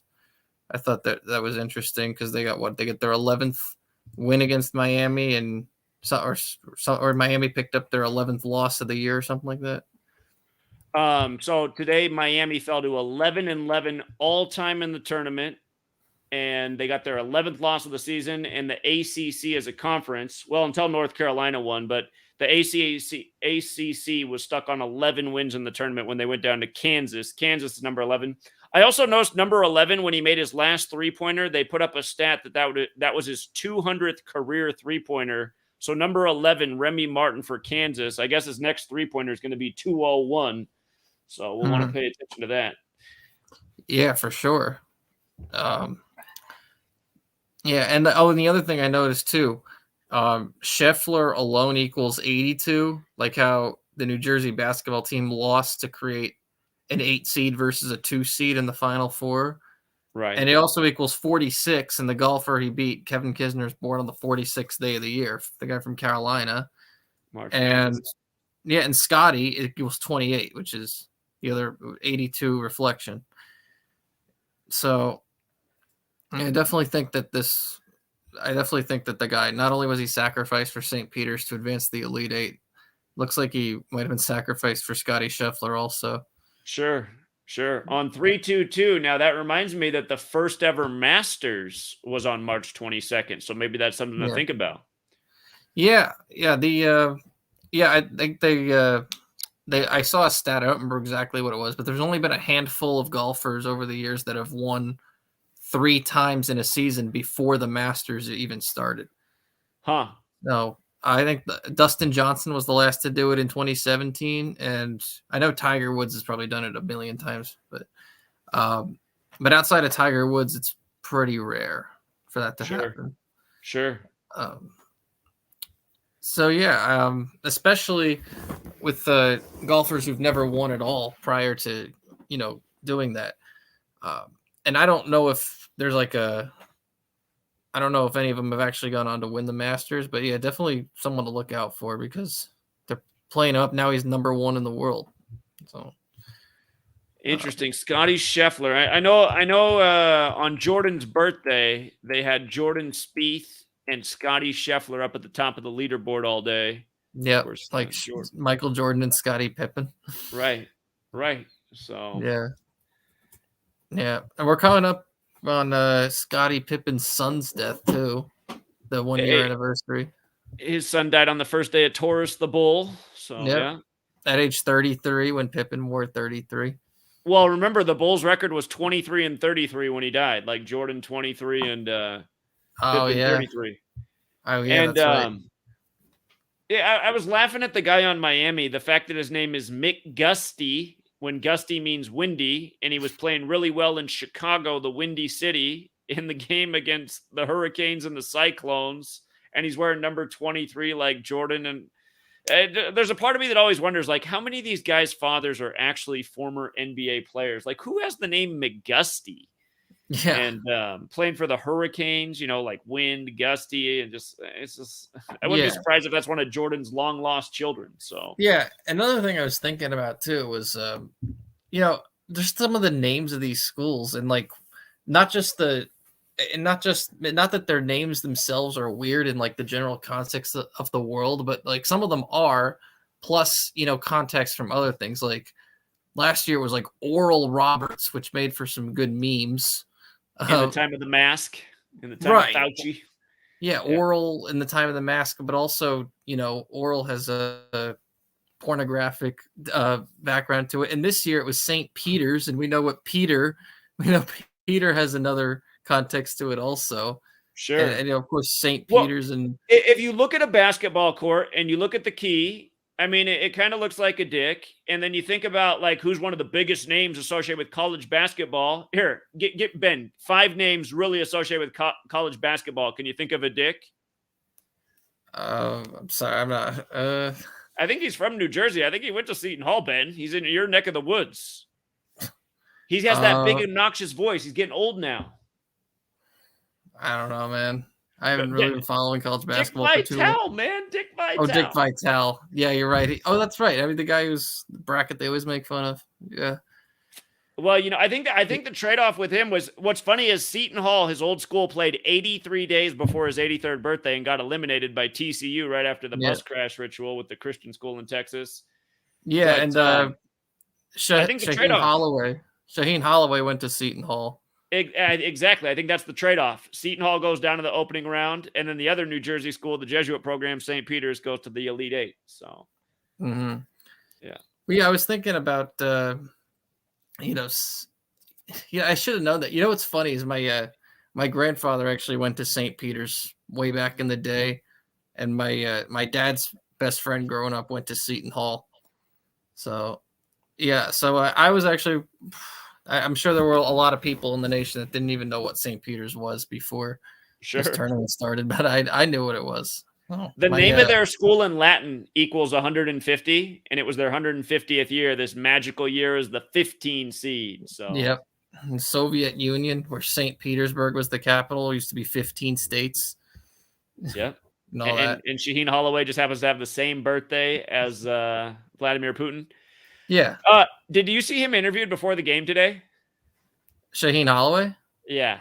No, I didn't. His I was at interview work. pretty much told you that he'd seen the script and he knew that the run was over. They asked him, like, what do you think your chances are today? And he's like, well, I mean, we're just really happy about how far we got, and it's just been like a dream. I was like, no, it doesn't sound like he thinks he's going too much further. He's just happy with how far they got already. So yeah, I mean, I was at work when the game started. I didn't see it on TV until the end, but I was like looking it up throughout the while I had some breaks, and was like looking at the tweets, and I kept seeing St. Peter's was missing a bunch of layup shots, and there was a bunch of ticky-tacky fouls being called against them. And I was like, yeah, that sounds about right. But at the same time, if it wasn't scripted, they wouldn't have come anywhere near this far. Exactly. Because I mean, I saw stat like I was out, during the Purdue game also, and I kept seeing the 6-foot guy on St. Peter's had just as many rebounds as the 7'4" guy on Purdue, and I'm like, how's this even possible? I mean, the Purdue guy could shrink 7 inches and still be nowhere near. Indeed. They overstate how tall the St. Peter's players are too when they put up their stats on the screen. They're tiny compared to the other guys. Yeah. What was it that happened? Oh yeah, I was laughing because one of my notes for the game about UNC was that it's 38 days after Jordan's birthday today, and UNC's 38, and up at halftime they were up 38-19, 38 days after Michael Jordan's birthday. So UNC 38. Yeah, UNC 30. I saw that too. I was like, yeah, I think I had to do the math in my head, but I was like, yeah, UNC's 38. Yeah. And then it was like 38-19. But yeah, I just kept thinking, I was just thinking about it's just so fitting that there's a Jesuit school named St. Peter's in regards to, what Peter can also Peter, mean. the first pope, the biggest statue at the Vatican, that pine cone. And then as Rambo pointed out on Wednesday night, I never realized that about the pine cone before, but there's 2 peacocks at the base of it. So yeah. Oh yeah. And peacock. I mean, really?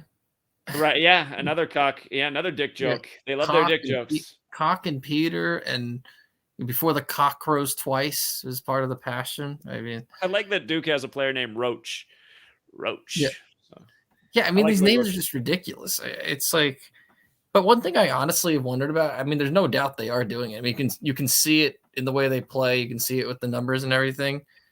But something I just get hung up on, just thinking about it, when I'm not seeing how ridiculous the games are being played out is, I'm just thinking how did they do it as far as having everyone, I can understand the bigger schools, UNC, Purdue, the ones that are always there, but the smaller schools, the ones where most of the team is locally recruited, that's supposed to be one of the smaller schools. It's how did they get everybody in on it?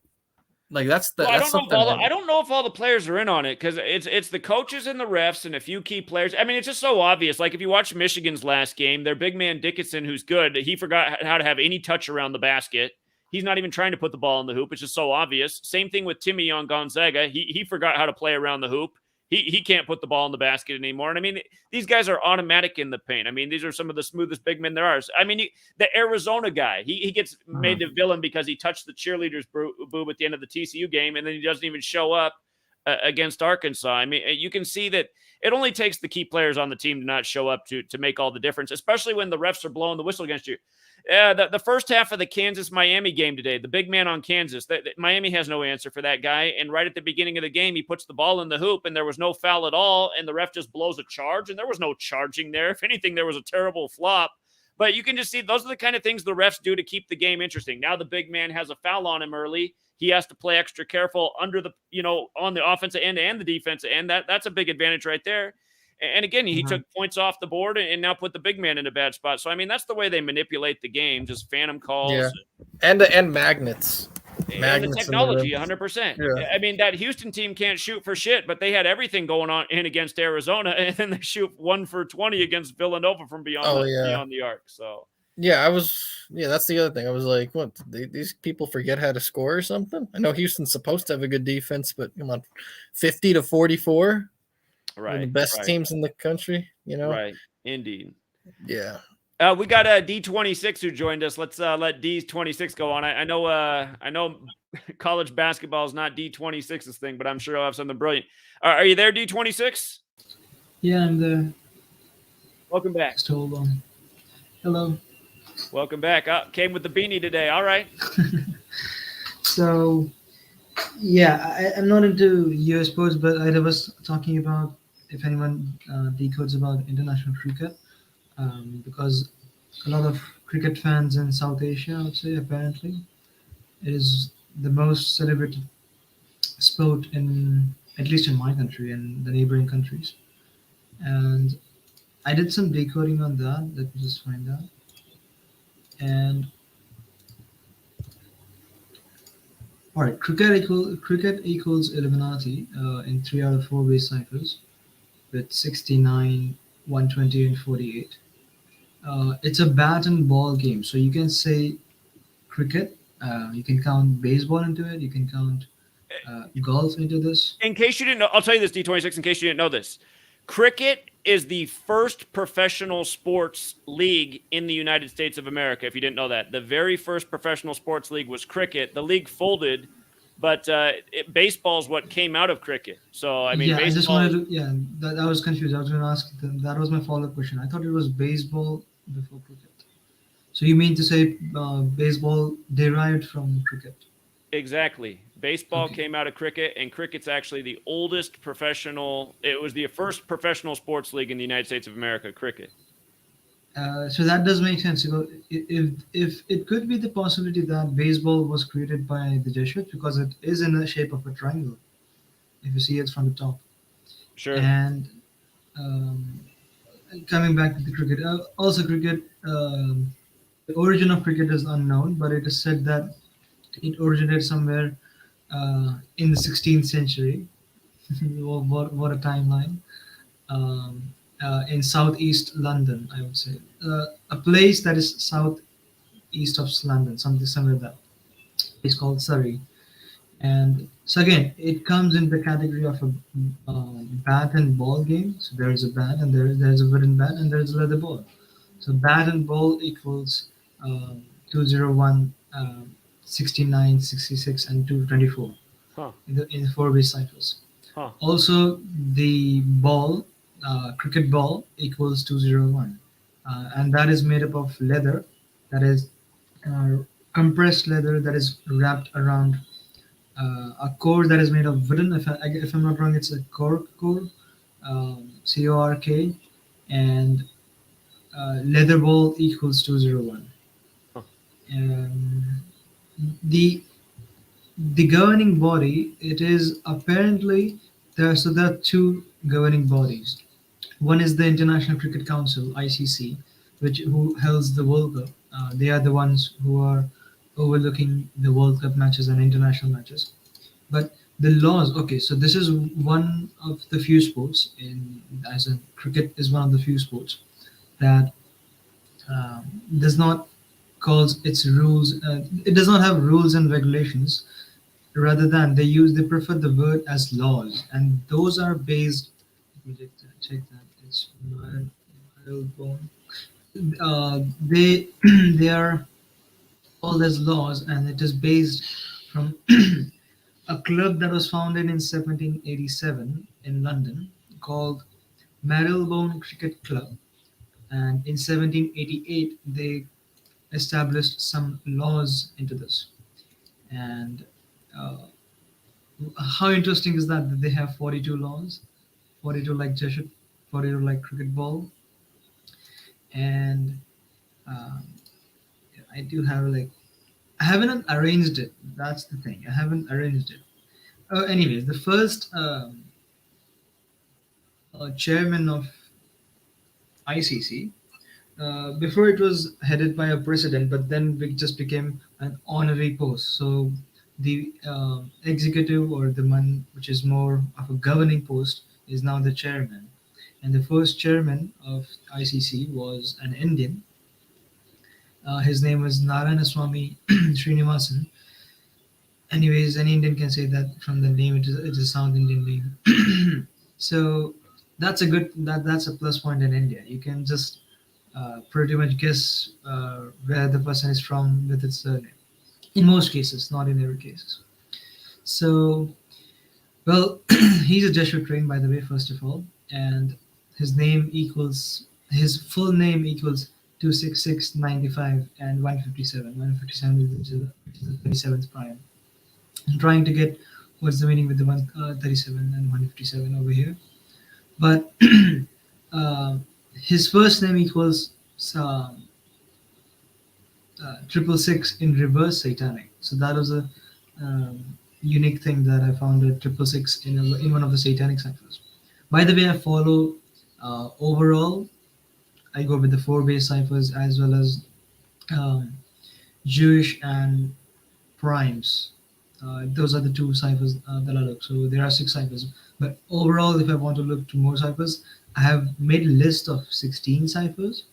I don't look them all the way all the time, but sometimes I would just go with that if I'm doing a long decode on that.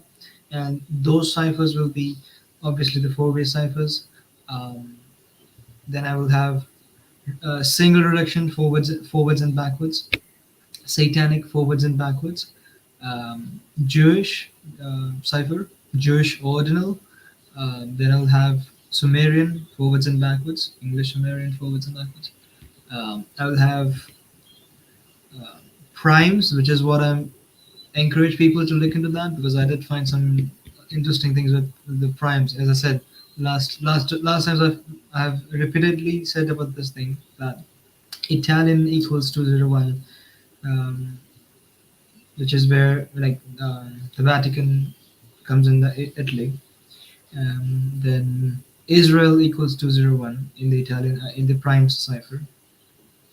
And the other 3 ciphers will be. I'm looking into Fibonacci as well, and there are some interesting decodes into that.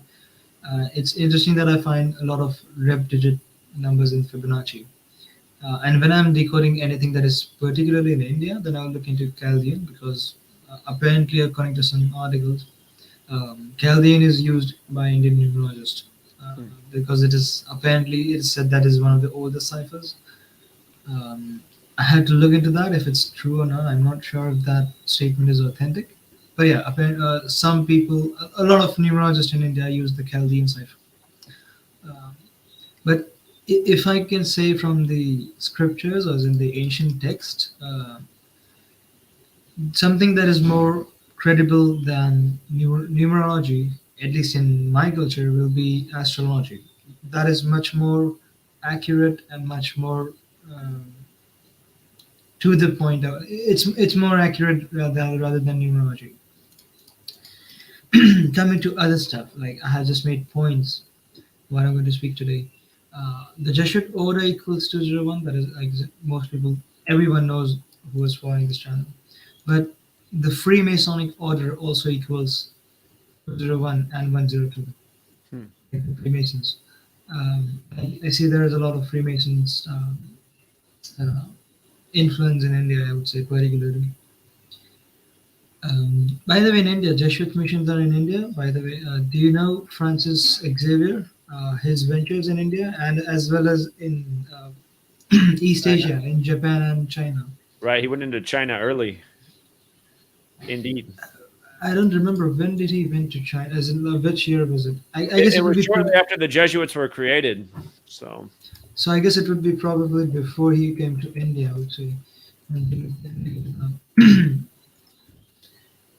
um, so I don't know, but yeah, he's most credited with his missionary work in India, and there's a lot of Xavier schools and colleges over here. As I have said this in my TFR called the richest Indian, who is also the richest Asian. He's a Jesuit trained in Mumbai itself in the Xavier College, the same college where Obama showed up in 2016, I guess, or 2014. So, um, regarding that, I was making a point with the Indian chairman of the ICC. Uh, Anyways, I was doing some decode with the Sir Don Bradman, who is by far. Have you heard about that name by any chance? I don't Sir think so. Don. So Sir Don Bradman, any Australian would probably know this name. That he's considered, at least by many, that he's by far the greatest cricketer in the history of sports. In the history of, I would say, any bat and ball game because of his outstanding average. I would say he had a batting average of 99.94. I can't explain it that because I pretty much it's been more than a decade since I used to play cricket. But it's related to the average with the how many games he played, and how many runs he scored. Runs is something you hit with the bat, you score a run. Uh, then talking about that, okay, I was just made a point with that. I was like, what I was making, okay, this is a appeal to anyone since like myself, since I was not into sports. The only sports I have played personally the most will be soccer, which is European football or soccer as it's said in United States. Um, I haven't done started decoding on that, but I started decoding cricket because I used to play cricket when I was a 10-year old. So um, anything that if you have any sport which anyone has not played and they are starting to decode into that, just go to the Wikipedia page of that game and note down the keywords that are related to the game. So if you go to the cricket page of um, hold on. If you go to the cricket page of the Wikipedia page, you will find that words like bowler, wicket, there's a pitch, there's a field. So if you decode those words, you will find that words like pitch equals 56. Word like bowl equals 56. How the game of cricket was launched, as in released. Sorry, not released. Because I was watching a movie. That's why yesterday about cricket.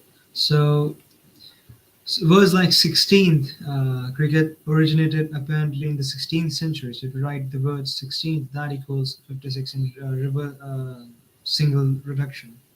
And headquarters equals 56. Its headquarters are based in, where was that? In Dubai, United Arab Emirates, from 2005 onwards. Before that, it was in England, obviously. They have the world's largest stadium, Lords. Talking about world's largest stadium, India's largest stadium is in Kolkata, the place where Francis Xavier had a strong, what do you say, touchdown. That place has a lot of history. Kolkata is the uh, capital of Bengal, and it has an old name. So Kolkata is the new one. Zach, hold on that. Do you see that stadium on the right side, Eden Uh-huh. Gardens? That is India's largest stadium, second largest because just recently in 2020 they had the largest capacity of stadium, over 100,000 people. But Eden Gardens was for the longest time it was the largest stadium, and if you write that, that equals to 0, by the way. Eden Gardens, Garden of Eden, the story of Satan, the story of the apple, and interesting, it is 158 years old right now. because India's independence is 15/8, 15th of August, the Jesuit birthday. It also has the capacity of 68. I guess cricket, no, not cricket. Sports equals 68, or team sport equals 68. Sport equals 47. Team sport equals, okay, 53. Sorry. Um, so that was my point. That try decoding about certain words that are used as a vocabulary in terms of that, in terms of any sport which you are decoding. As I said, one ball, BOWL, that equals 56. If you throw one ball, that is considered as one delivery of a ball, and if you make 6 certain legal deliveries, that completes as 1 over. In There are 2 types of World Cups: T20 World Cups, where there are 20 overs, and ICC, International Cricket Council, ICC World Cup, which has 50 overs, and overs equals 56. The batting side, there's a fielding side and there's a batting side. That equals batting side equals 56 in single reduction. When a person is dismissed, as in, let's say, a batsman hits a ball and one of the fielder catches the ball, or the wicket is been he's stumped out, uh, as in the wickets has touched down. The ball has touched the wickets, which are the 3 stumps behind the batsman. That person is declared as out. So out equals 56, and there's a lot of 156 as well. So yeah, that will be that's it for me, because there's a long day, but I haven't arranged it properly. Coming to other things, the Jesuit missions in India with Francis Xavier.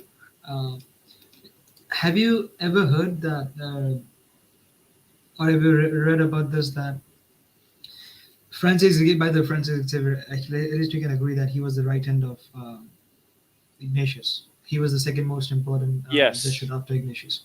Yes. So Ignatius had written a letter to him. I don't know which year. I have to look into that letter. Let's see that on the. Okay, I get it.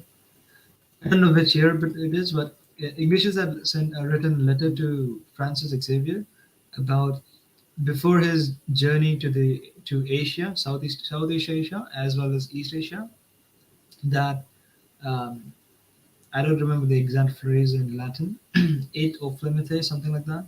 But it translates to "go set the world on fire." Yeah. I'm decoding to that, but I haven't go set the world on fire. I haven't found anything much right now. It equals 112 in single reduction. That is Catholicism mathematics. It also equals 95 with the rules of numerology in forwards and backwards. 103 and 95.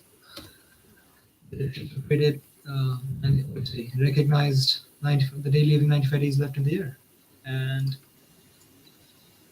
also, according to a census, this is on the Jesuits Wikipedia page, that there's a table on the right hand side. According to the census of 2013, most number of Jesuits are present in South Asia, by the way. So that would be, there are more Jesuits in South Asia than Americas. I need to verify that. I haven't found any credible source of this. That, in my opinion, there should be the highest number should be in Europe, followed by America, and then third should be Asia. But I don't know. According to 2013 census, it says otherwise. By the way, Zach, I will just try this in the chat real quick. Just take a look at that.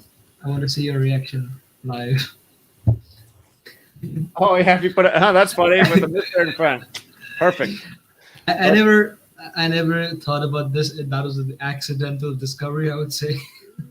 You are the master of finding 201s. I've never seen anybody rack up more 201s quickly. Ben's really good at it too, but man, you are compiling quite the list.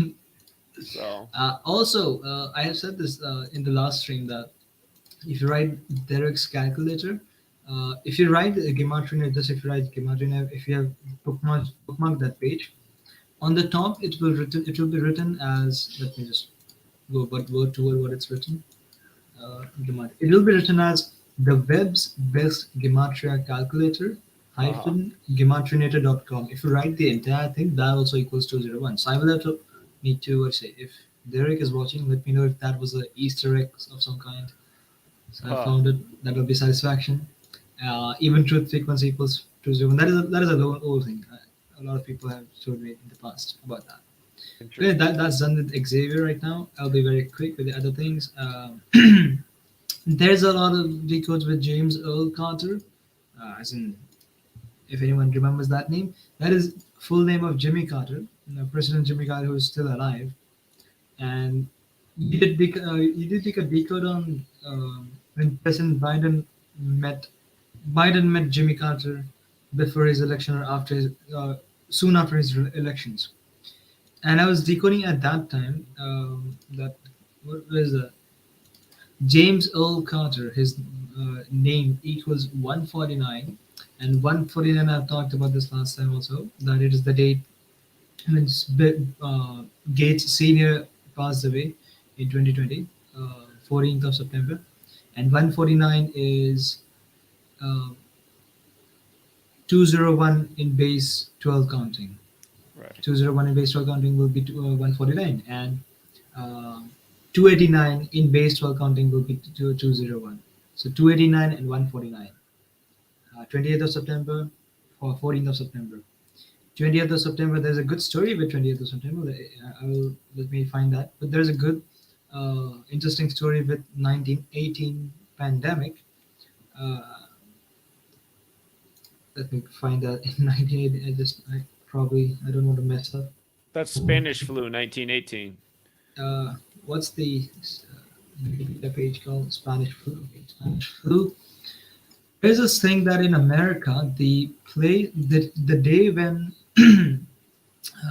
the cases burst open, as in it increased exponentially, was 28th of September, and 28th September 28.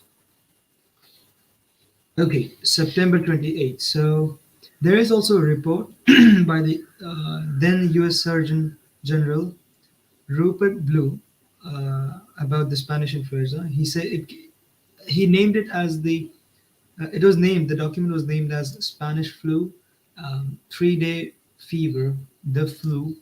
I haven't decoded on the flu. I'm just going to do it right now. It equals 27 like ritual, but 3 equals 56 and 79. And by the way, third, if you write in ordinal and cardinal, 3 and third, 3 equals 56 and 79. Third equals 201 in Jewish cipher. Just to make sure I got it right, did you say 201 is 289 in base 12 counting? Reverse of that. 289 in base 12 is 201. Ah, 201 in base 12 is 149. I see. So it's a reverse. In base 8, the number increases than what it was. And base 12, the number decreases what it was. I see. D26, we've had 2 more people join the stream. I'd love for you to go on the whole time. All your stuff's brilliant, but just to let them in as well. Okay. Is that okay? Yeah, I'll just need to. Let me check if I can end with something and then come back later. Yeah. This one, I would say, for now, I would say, what according to you? I've talked about this with Truth Does Not Exist. I went on a live stream with him last week. What according to both of you would be the most celebrated comic character in United States, or I would say in the Americas? What most celebrated character person? Comic character, I would say. Oh, superhero comic character. In my opinion, that is. I would just write it down. I would say based on how many movies they've made about him at this point, I'd say it's Batman. Okay, Ben, what do you say? Ben, you there? You're sorry. Oh, I didn't say anything. I just wrote in the chat that it was funny. My internet disconnected for like 5 seconds, and when I reconnected, D26 was talking about Jimmy Carter. and I was in the middle of a Jimmy Oh, Carter okay. decode in the background. And it was just weird how it synced up like that. And I'm actually glad that he mentioned that his full name, James Earl Carter, because I found a 120 in my decode, and then I typed it in, and James Earl Carter Jr. is 120. I was looking at the when Jimmy Carter.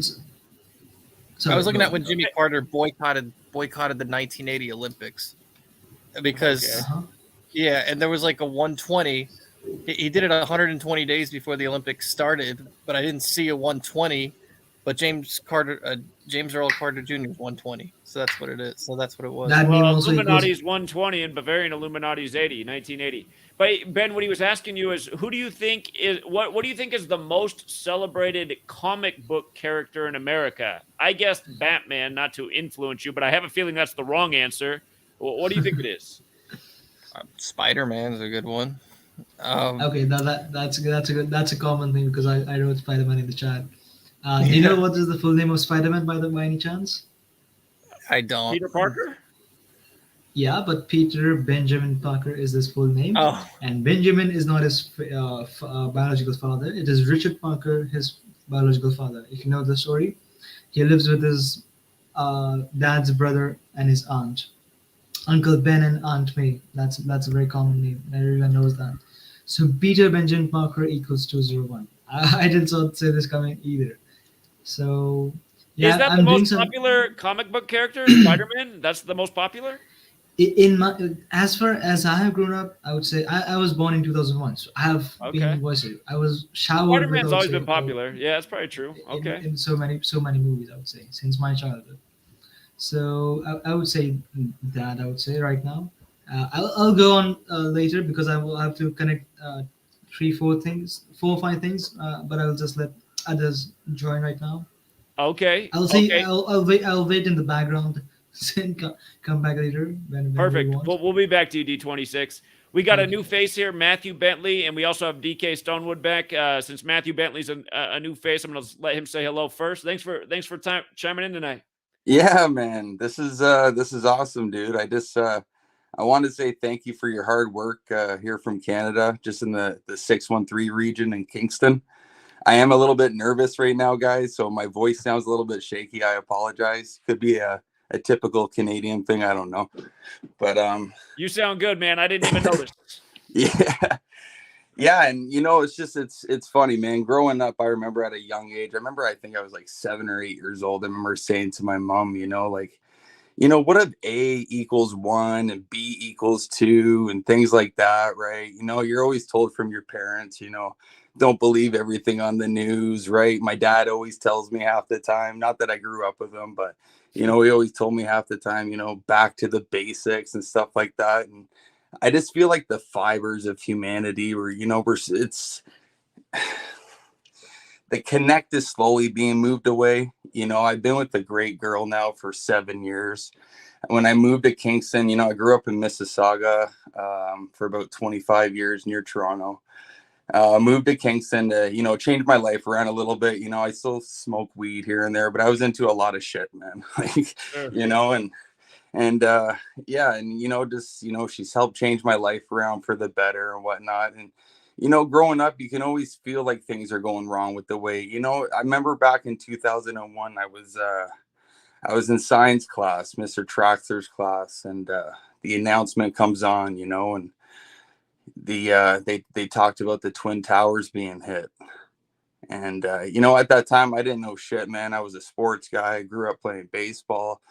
Looked over at my friend Julian, the guy from the 705 region that called in a few times the past couple of weeks.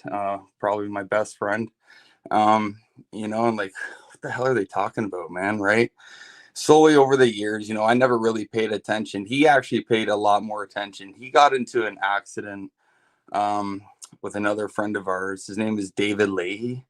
It was back in 2009, I think it was, on September 27th, which I think you say is the day the Jesuits were born or something like that, or that's the day they started. They were recognized by Rome, September 27th. Right.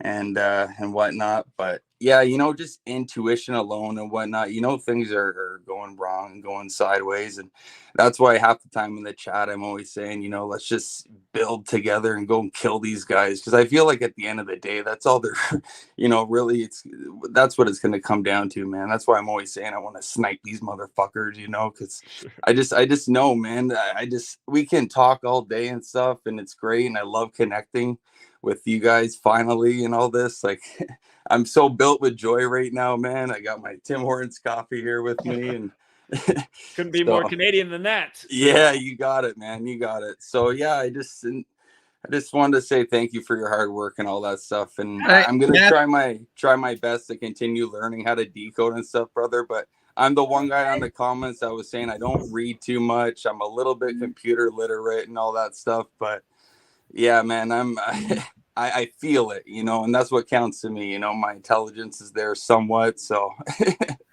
but yeah, Ben and Natalie's from Canada. I think she wants to connect. Yeah, shout out! I grew up in Mississauga, and I went. Oh, to did Brock you really? Yeah. Wow. She's from Mississauga. She went to Brock, and there's like 10 Tim Hortons near her house. Just like how where I live, there's like 10 Dunkin' Donuts around here. You know, there's always. Yeah, that's why I showed the Tim Hortons cup. Thought I'd throw a little Yeah, Canadian the Tim Hortons represent. You know, now I do a Wawa represent, but yeah. Now Natalie always gets the Wawa commercials on YouTube now. But yeah, because Dunkin' Donuts is shit coffee. It was like, blech. You like Wawa better? Wawa's better. Yeah. Stick to the black coffee. I get it regular, just a little milk, a little sugar. That's about it. So. I always like the Tim Hortons dark roast. That was my favorite one from them. Yeah. Well, like Zach was saying the other day, you know, like dark coffee and all the beneficiaries from that and whatnot is good. I used to drink black coffee. I got a little bit weak over time and came to some milk and sugar, but we'll see. Yeah. But yeah, you know, sorry, I was just gonna say, you know, growing up, like I said, I did a lot of shit, and you know, nowadays I keep it pretty clean and try my best to keep up with things. So I work a lot. I do newspapers in the morning, and then like Skip and Uber and whatnot during the daytime. But I'm one of those guys that's like a workaholic in a sense sometimes. So you know, well, I do pay them bills, man. I do DoorDash. Can you explain what a toque is?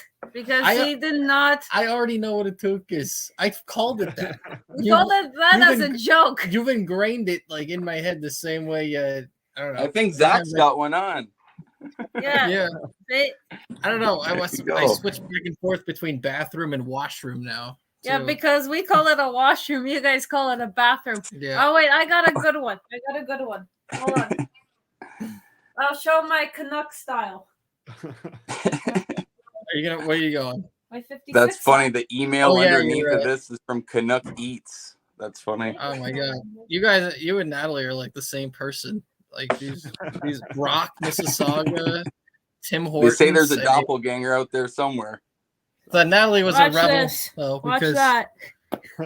Natalie was the rebel. You got the little thing on top, so that counts a bit Yeah, more. you gotta have this, man. You gotta have the tooth with this little pom-pom on top. Natalie was the rebel though, because Canadians is 56, and but they're Montreal. Most people in Mississauga are Canadian. I remember Zach saying that last year. Actually, you didn't put too much thought into it, but I remember you saying, you know, Montreal's got that 56 connect, right? Blah blah blah, and then sure enough, just. You know, Leafs are down or up 3-1, and you see all the emotional investments that people have in sports, like just, oh my God, blah, blah, blah, they're losing it. And a lot of times, you know, Blake Murphy from Sportsnet 590, the fan there in the morning, he actually like gets back to me sometimes, like we talk on Instagram. I've been trying to show him Gematria now for a little while, and sometimes I don't want to get people lost, you know, and like, I'll share like a couple videos that Zach makes here and there, but you know, if you don't mind, Zach, do you mind going over the thing again with the King James when they came back from being down 3-1? Because I love that, man. I remember you said that once, and I was coming home from work in the courier van. I was filling it up with gas, and you were talking. I can't remember his name, but I think his stream got deleted or something. Maybe the Truth Code, or not the Truth Code. It was something else, but. I remember turning it right up while filling up gas. People at the gas station listening, like heads were turning, like, holy shit, what? So if you have time. Yeah, again, the year that LeBron won the finals for the Cavs, it was the 33rd time in NBA history that a team was down 3-1, and never before had anybody come back. And just first of all, Cleveland equals 33, so does LeBron, so does James. But so that was the first time a team ever came back from being down 3-1 in the NBA.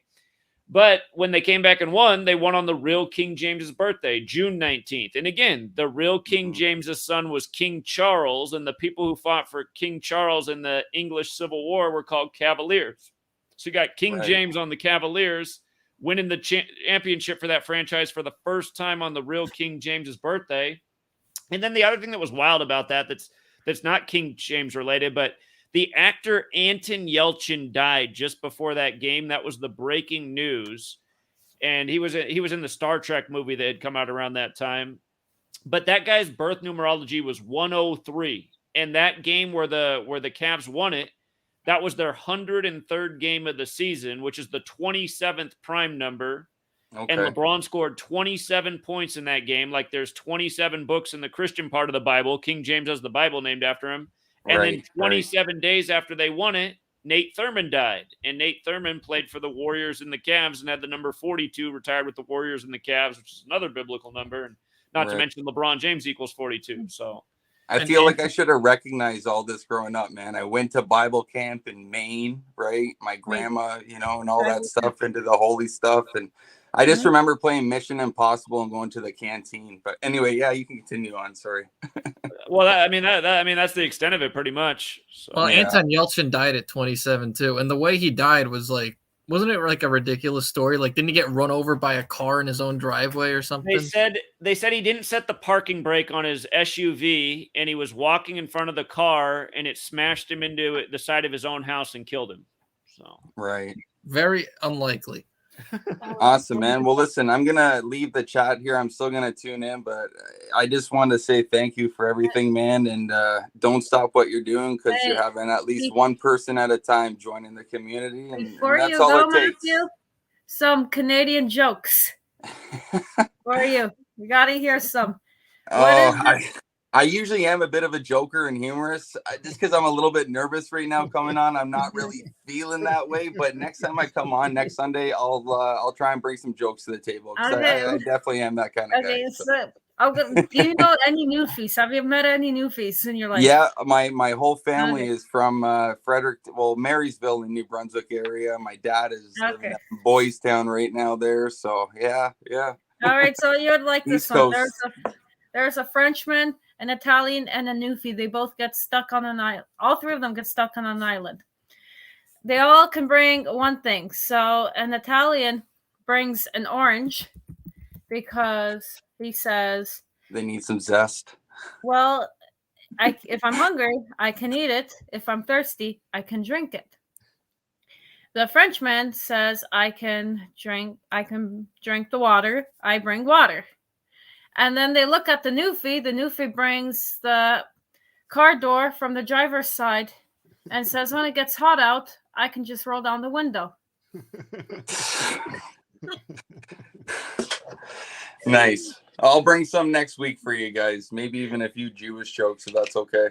Oh my God. I got a lot of those. Natalie's got a lot of Catholic jokes. But they will take down the stream. They will really take down the stream. They'll take down the stream if she says one. I'm still one of those guys that has a few friends, Indian friends, couple black friends back home, still make the same old jokes I used to make with them growing up. Like I said, all those parts of me haven't changed. I'm turning 33 this year, so I'm kind of up there with you, Zach. I'm getting there. I got some salt and pepper here, so it's coming in. So, but yeah, anyway, guys, I'm going to jam. I'll tune in still. I'm going to go out and do some more skip, and appreciate it. So. All right, Matthew. Thanks for tuning in tonight, man. Yeah, man. Cheers. Right. Thank you, guys. Right, take care. Nice meeting you. All right. We got to let DK Stonewood in. He's been super patient. Sorry, I kept you on hold so long, DK. What's up, man? Uh-oh. It's probably better that you did. Hopefully I don't have a delay from the rings of Saturn, do I? You sound okay. Okay, good. All right. One thing I can say, or a couple things I can say right off the bat from what you guys have just been talking about. I got Villanova. That's the first college that won, right? Villa is a big house, like Casa is a small house or a regular house. Villa is a big house. Nova is new. So new house. House like House of Cards. So new House of Cards, New World Order. Villanova, New World Order. Also, the guy was talking about EMPs. That's a whole nother hoax they've been selling us, scaring us with. What was that movie, Red Dawn or something, where it says EMP and nothing electrical works? Where do we have evidence of that ever happening on planet Earth? Just curious. So we have zero evidence of that ever happening, but they keep, scaring us with it. With the nuclear stuff, I mean, they definitely dropped some bombs. We see flourishing cities now where they tell us that the half-life of this, fuel for these atomic bombs is how many hundreds of years. But Hiroshima, Nagasaki, Chernobyl, all these are flourishing cities. Nobody's walking around with arms growing out of their necks or anything like that. So we got to stick to what's like evidence-based. I would not be fear-mongering any EMPs or anything. They're going to shut down the power grid maybe and claim it was an EMP, but an actual electromagnetic pulse in the sky that shuts it down, where's the evidence of that ever working? Even in the lab, they can't simulate that. So another thing, was it Marilyn Manson that says, "You say God, I say 10"? Is that Marilyn Manson? That's Marilyn Manson. It came out at the same time, about the exact same time Trump won the election. That came out. Okay, so recently the corporate gyms have reopened back up with no masks and like full hours, and you don't have to like make appointments. So they're going to be like 5 people in the gym at the time. So I reactivated my corporate 24-hour fitness membership along with my private gym membership. And, they got a bunch of screens in the gym, and like every 4th screen is gym TV. And like in the top corner, it's got the time, and then the weather will cycle through, and it's got the album art of the song that's playing and the artist. And then like 3/4 of the TV will be the advertisements for the gym, for gym TV. And they're marketing this new, it says it's a wheat-based food called Seitan, Seitan. And on the commercial for it says Seitan for breakfast. And I'm like, wait, what? Is this a Marilyn Manson commercial? So I waited for it to cycle back through. And I'm like, oh my God, you got to be kidding me. So the food is spelled Seitan. I've never even heard of it or whatever. But the way it was put on the TV was exactly the way Marilyn Manson said it, Seitan. So I cracked up on that. The guy that was talking about the coffee, and I would like to direct people to a book. I can't remember who wrote it. If it wasn't Stephen Chernisky, but it's called Caffeine Blues. And the cabal's been going all around the world pushing coffee, with the Dutch East India Company and the British East India Company. And, the reason they've been pushing coffee and just caffeinated stuff now with all these fake drinks and everything is because it cuts off all the oxygen to the brain and it puts you in the fight or flight, So if you guys read that book, also, Zach, if you want, you could just pull up a share screen, the caffeine spider. So what they were doing is they were testing spiders, and they would put a little drop of chemical on their whatever chemical they wanted to test on their web, and then see what the spider did after. So they would put I've shown that before. That's one of my favorite things of all time. Look at the web, the caffeine spider. I know exactly what you're talking about. Here, I'll find that. So the caffeine web is the most messed up web. Hold up, I'll find that. Yeah. Just put in the caffeine spider and you'll find it. But yeah, don't be a caffeine spider. Don't, people say it's hard to add up all these numbers and stuff. That's probably because they're partially a caffeine spider. You know what I mean? It's, they got a good heart and they want to do right. They just can't put everything together because, the whole point of everything the cabal's doing is people are chemically lobotomized. We're not, we already have, etheric technology working on our brains to where we can only use 10% of the conscious mind, which is more like 5%. So we're working with 5% of a brain right now. We don't want to make it any worse by putting other, mind disrupting and signal disrupting chemicals in there, like caffeine and stuff like that. Regardless of what they tell us, like the resveratrol and the red wine is good or whatever, it isn't. So these a lot of things we've been sold. I think it's Adam Sandler. He's the main, like, he's the main predictive programming guy to make guys look all weak and stupid and talk like a baby. And, you get paid him $20 million to get up there and talk like a baby. But it's like, knowing like his movies, every single scene has either a coffee cup, coffee, place, or alcohol in it. And in the show Friends, in every scene there was a coffee cup. So coffee's been the most. If you just watch what's going on with the sound off, coffee is the most in all the TV programming. It's the most thing shown as far as predictive programming to the subconscious, because the subconscious is picking up everything. It does like 3 million or something inputs per second, where your conscious mind is doing like 8.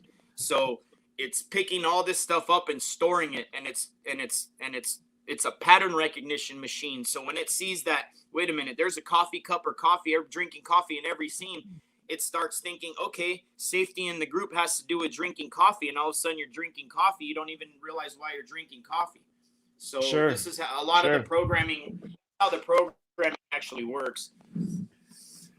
This experiment is old. It's decades ago that they did this. It's been out there for a while. I've actually shown this many times, but the first time I saw this was in high school. My science teacher, Mr. Sigfrid, he showed us this, and I remember at the time it blew my mind. I was like, wow, man. They're doing a lot of commercials to say don't smoke weed, but maybe we need one for don't drink coffee. But I like how the marijuana web, there's like a section there where he just like forgot to complete the circle. It's like that lapse when you're high. He's like, wait, what was I just thinking a second ago? So exactly. I always laugh at that one. Like, it has creativity and still has some geometric shapes, but it looks like he got a little sidetracked a couple times. Exactly. It's almost all there, but there's that one part where he had his lapse. Like, wait a minute, what was I just doing? So he took a bong rip for a second right there and forgot to spin that part of the web. Indeed. So yeah. Okay. Hey, by the way, Jonathan, if you're out there, I just saw you. I got a bunch of stuff. I just sent a message out to Jonathan. Jonathan requested an invite. I just sent the invite, Jonathan. I'm not sure how long ago you sent the email, but the invite's out there. Go ahead, friend. You're back on. Perfect. I want to tell Jonathan something when he comes on. Okay.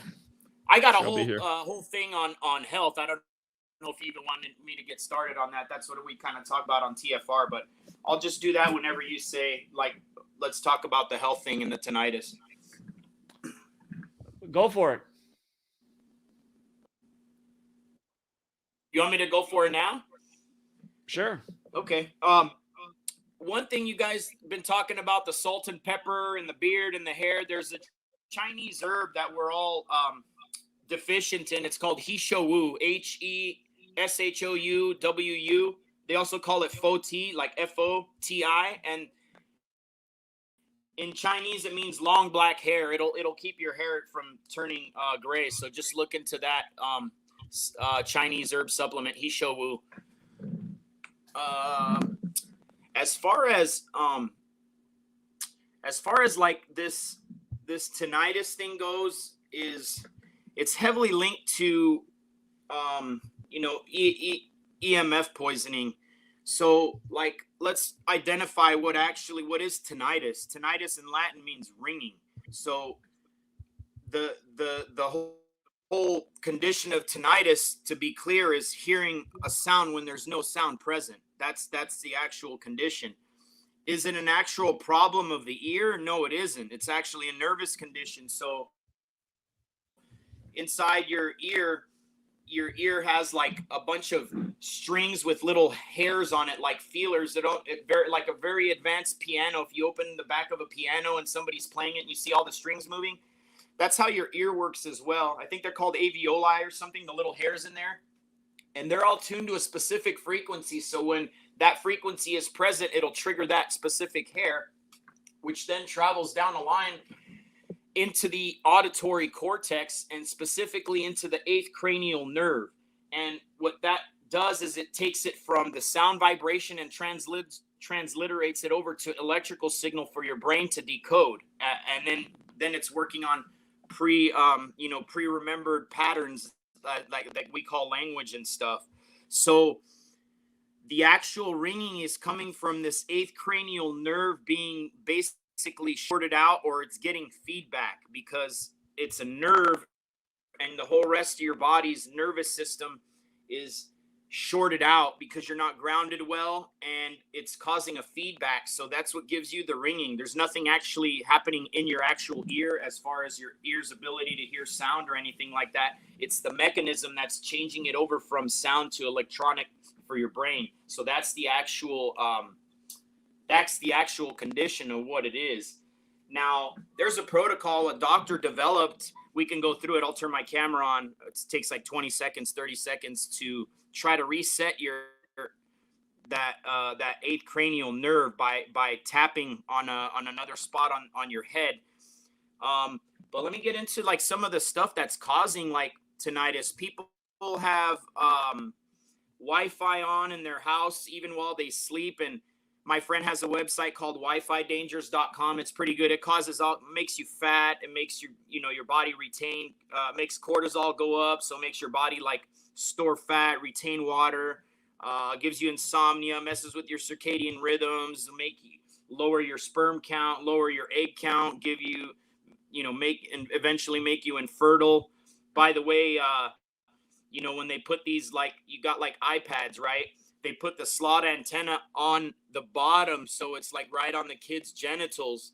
And if you go like to Cupertino, California, where Apple headquarters is, the headquarters is like a little city. It's not just like a building. And within Apple headquarters, the landscape architecture, which of course it's not just like they go down the street and say, oh, let's get some architect and, get them. This is billions of dollars, hundreds of millions of dollars this Apple headquarters would cost. So obviously they got a whole team of architects working on it, probably multiple teams. The landscape architecture of Apple headquarters is literally a photograph out of a biology book of a woman's reproductive organs, except it's missing one vital part, which would make you infertile, which is a subcellular component called the endoplasmic reticulum, which goes around the egg. And when the first sperm eats through the layer, there's a flash of blue light, similar to the flash of blue light that your dentist, when he puts you chip your tooth, he puts the little fake stuff on there that's like putty, and he hits it with the blue light, and it hardens into porcelain or whatever he's using. The same thing happens in the outside of the egg, hardens. Without that endoplasmic reticulum, you can't do that, and that's how you get pregnant, because now the shell hardens, it becomes an egg and an embryo. Without that, you can't get pregnant. So Apple's landscape architecture is exactly straight from the textbook, the whole reproductive system of a woman, except missing the endoplasmic reticulum. And then when they did all the studies, they found that the Wi-Fi and stuff out of these devices that they sell actually damages the endoplasmic reticulum and turns it to where it can't harden anymore. So they know what they're doing. Their occult stuff goes so deep. We would be here for 10 lifetimes trying to just explain all the different occult symbology they're using and everything. So anyhow, Wi-Fi is really bad. We call it Wi-Fi for those who know. Then also, just in general, not being grounded during the day. Most people never touch their bare feet on the ground ever. They put rubber soles on the bottom of our shoes a few decades ago to insulate us from the ground, not to give us like more grip or anything like that. Before, everyone was wearing leather. Back in the days, prophets and these guys that were healers, they would put copper insoles in their shoes. Like Horus was known to wear a copper insole in his Jesus sandals to make him more grounded and more electrical, more ability to heal would be better. Same thing with Jesus.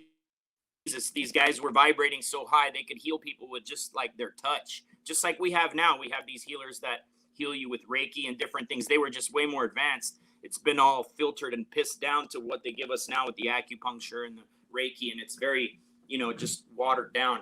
So not being grounded makes you basically like one of those in the street when you hear the transformer up there and it's going bzzz. That's kind of like what's happening to your body. And if you keep going with that, it ends up with tinnitus, because that's the most sensitive part of that nervous system. And then there's another like just side bit of information. The human skull has the most advanced internal biolocation system of anything on earth, any animal. not external like dolphins and bats, how they're using sonar and clicking sounds. I'm talking about internally, inside, because our head is the most round. So when you go to like an auditorium or somewhere where like a philharmonic's going to be playing, the back is always rounded, so you don't have any like echo. If you have like corners and stuff, sound will get in there and it'll create like a standing wave. And then they got to come in with equipment and a mic to test all that. Then they put a dipole speaker in that corner to cancel out that echo, so it'll sound, you won't have sound out of whack when like, an advanced orchestra or a band is playing. So this is why our skull is almost perfectly circular, and we have the best internal biolocation systems, and second place is an owl. And how advanced an owl is, turn its head all around. But anyhow, the way our eardrums, they're not actually facing straight out. They're actually angled a little bit forward, just like how our ears are angled a little bit forward. And if you follow that line directly, forward to the front of your skull, you'll hit the dot where the Indians put the little purple dot for the pineal gland on their forehead. So our eardrums are actually facing exactly to that point, and right in between your eardrums is your pineal gland. So this forms a triangle or a pyramid. When you lay down to sleep, it's a standing up pyramid, with the point being where they put that dot on the top of their head.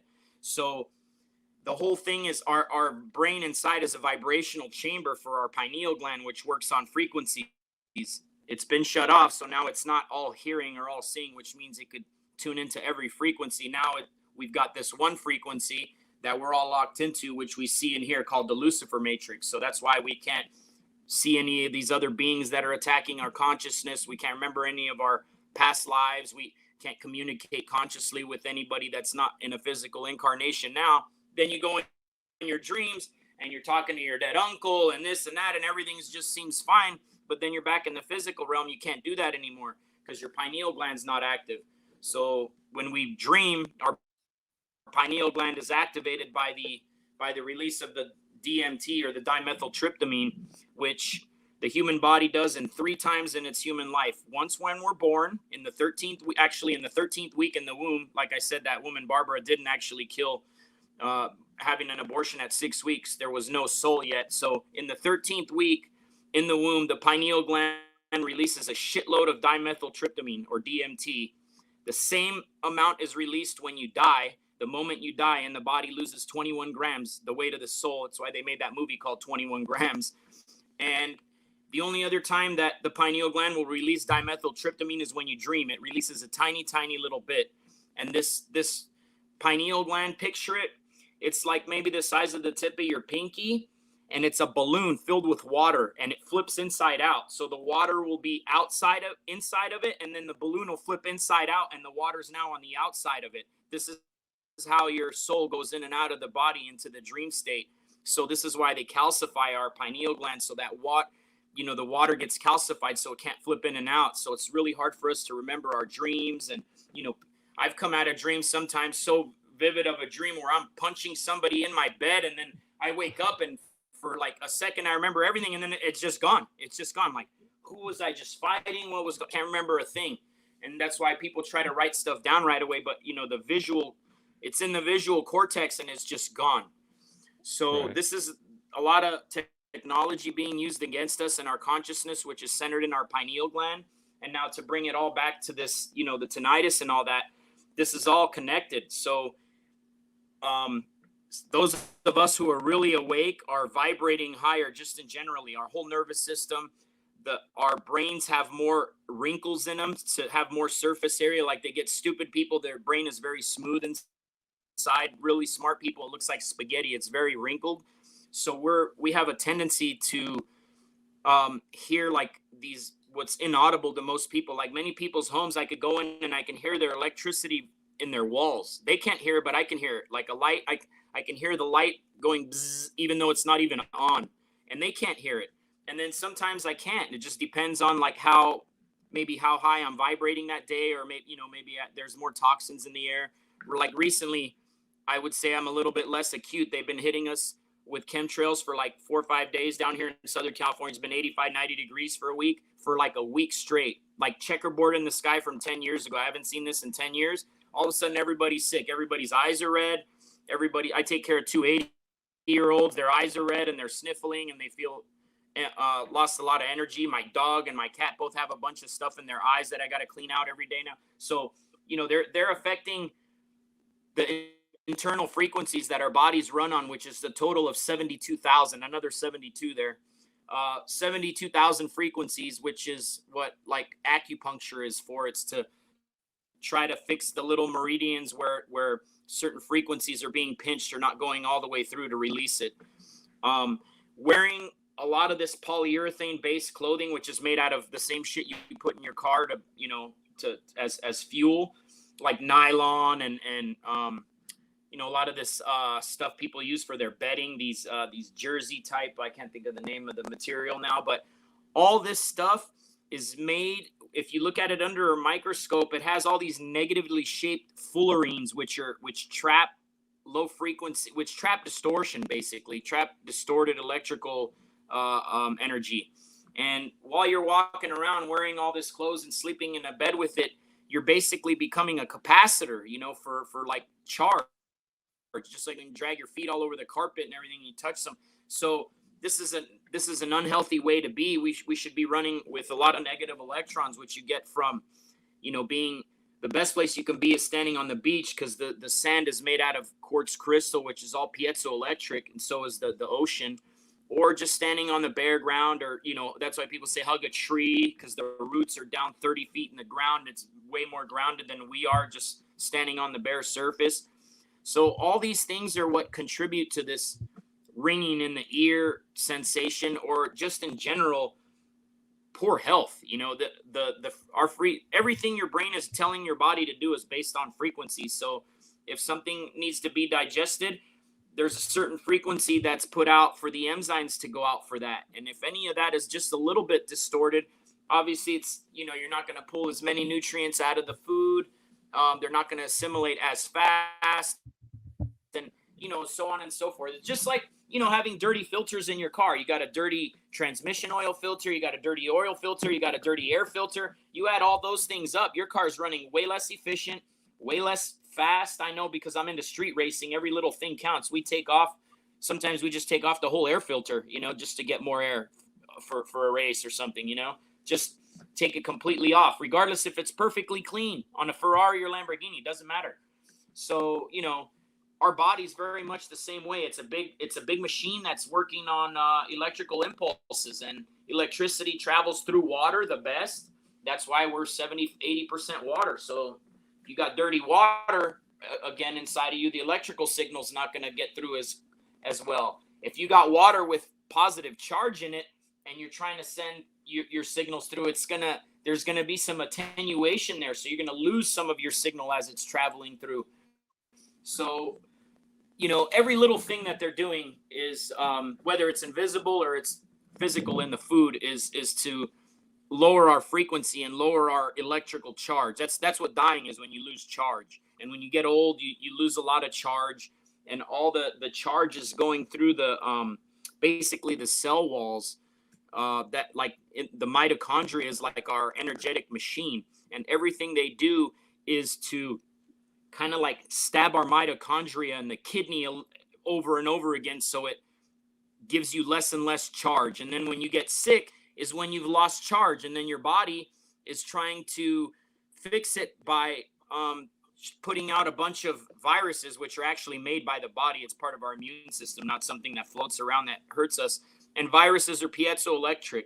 So what they do is they add electricity to us. That's why we get a fever, because our body's repairing. Just like when you turn up the dial on the electric blanket, you get more heat. So our body turns up the piezoelectric crystals it's putting out, you get a fever, but that's your body working, healing you. So the way piezoelectricity works is like when you have the kids running around with the light up shoes. There's no battery in there. There's a piezoelectric crystal there, and the piezoelectric crystals have the ability to convert pressure into electricity, and vice versa. So it converts the pressure of the kids stepping on the heel into light. That'll never die. You don't have to replace that battery in that shoe or anything. And it's the same when you go turn on your propane barbecue. You go out there at night and you hit the little button, it goes ding, ding, ding, ding, ding, ding. if it's like really dry and warm in the summer, it'll light up like on the first or second one, or if the barbecue's already been on. But if it's like in the winter and it's damp outside, man, ding, ding, ding, ding, ding, 20 times before that shit turns on, you know? You may even bring out a lighter and turn it on because you're pissed off because it's taken so long. That's actually a crystal in there. So you got a spring-loaded metal thing that's smacking on a crystal, and then the crystal's putting out a spark and lighting your propane. Now, if it's all wet and cold, the crystal has a hard time doing that. You got to smack it a bunch of times before it'll do it.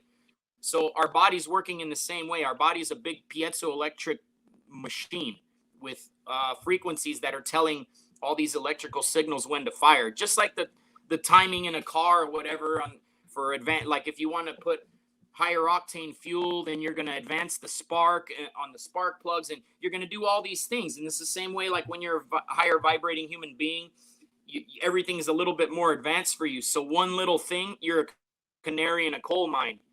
And people that are already all toxified and everything, they're not the canary in the coal mine. They're like a canary that can't even fly anymore. This has got all kinds of oil hanging on its wings. And so they're not going to feel any little thing like that. Whereas if we do. Anyway, I've been talking for a minute here. I'll get your response. Well, again, just lots of really interesting information. I'm going to look into all this stuff. And Jonathan has joined us, and so is Julian. So I want to get both of them in here. And Jonathan's been on hold for a minute, so we'll go to Jonathan and then Julian after that. But thanks for joining us, Jonathan. What's up, man? Not much. How you doing? Doing all right. I've been listening. I like this Sunday show. Indeed, it's good to hear from the different people in the community. So, yeah.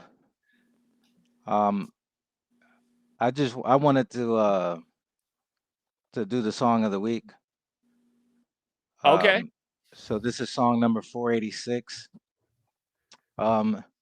Notice how this is all about Arizona. So notice how like with the Arizona sports teams, they treat them like a joke. Like they hype them up and they always fall short. Like for example, the Arizona Cardinals started off 11-0 this past NFL season. And of course, after that they fell off. Wait, hold on. Didn't they start 10-2 for the 102nd NFL season? 10-2. I'm sorry, 10-2. But they started off. They won a bunch of games until they started losing. 10-2. That's right. They just fell apart after that. But they were like undefeated for a minute. I think they were 10-0, maybe. 10-0, yeah. Yeah, 10-0, and then they lost the next two, right? So they treat. I feel like they treat these Arizona teams like they do it for a reason. So, they started off 10-2. You're thinking this is a hot team. After that, they fall off. Of course, they beat the Cowboys. But they have the Arizona basketball team, the Wildcats. They're the number 1 seed. They got all this hype. They fall off. And so same thing with the Diamondbacks, right? The Diamondbacks, they haven't done shit since 2001 when they beat the Yankees in that World Series. Right. Phoenix Suns, they lost. Both the Phoenix basketball teams lost last year. The women's team lost in the championship and the men's team. Right. So song number 486 is, I see you've already pulled it up. It is by the time I was like, what song is he going to go to about Arizona? I was like, I can only think of one song. So yeah, perfect. You pulled it up before I even called it. By the time I get to Arizona by Public Enemy. So these are we're doing the top 500 hip hop songs. In my opinion, the most important hip hop songs. And before you get into this, I just got to remind people, Janet Napolitano, who was the governor in Arizona, is the one that said the next 9/11 is going to be the power grid going down as she exited as the head of the Department of Homeland Security. And then Public Enemy put out the album, What You Gonna Do When the Grid Goes Down, with Arizona on the cover of the album. And then 142 days after that album came out on 14/2 Valentine's Day, we had the power outages all over the nation. And that's also Arizona's birthday is Valentine's Day. So that Public Enemy album about what you're going to do when the grid goes down, it foretold the planned blackout of Valentine's Day 2021. And then again, this is from the album Apocalypse 91. And we're talking about 91 so much right now because Coach K won his first championship back then. The Soviet Union fell apart. There's been a few other things. We've been talking about this 91. So, okay, I'm listening. Right, 91, exactly. Remember, it was the Route Harvest Festival, Route 91. Mm-hmm. Right. And so this is by the group Public Enemy, song number 486. And the whole idea behind this is that Arizona was the last state to recognize MLK Day. And remember what happened on MLK Day this year? Refresh my memory. The Rams beat the Cardinals on the first Monday Night Football playoff Oh, game. right. Oh, I won money on that. Money on Monday that. Night Football equals 2-1-3. It was the clue all along that it was the Rams' year to win the Super Bowl in the 2-1-3 on 2-1-3. So that's why they did that. Yeah, I won money on that. I remember that. That was an easy one too. Mm-hmm. But they always hype this team up, the Arizona college teams, the professional teams, and then they're the last state to recognize ML. So this is an important song in hip hop history, and I'm gonna read through the lyrics. Let me pull it up real quick. Okay, so in this is what happened, right? In 1990, the people of Arizona voted against instituting K Day as a federal holiday, angering civil rights activists and Black people in general across the world, both terms that would accurately describe Chuck D. So, Sister Soldier is featured on this song, and so the title of this track is a reference to Isaac Hayes' 1969 soul cover of the 65 song By the Time I Get to Phoenix, which was previously a country hit for Glenn Campbell in 1967.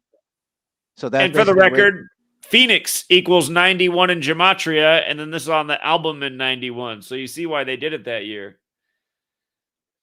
Interesting. So Chuck D, of course.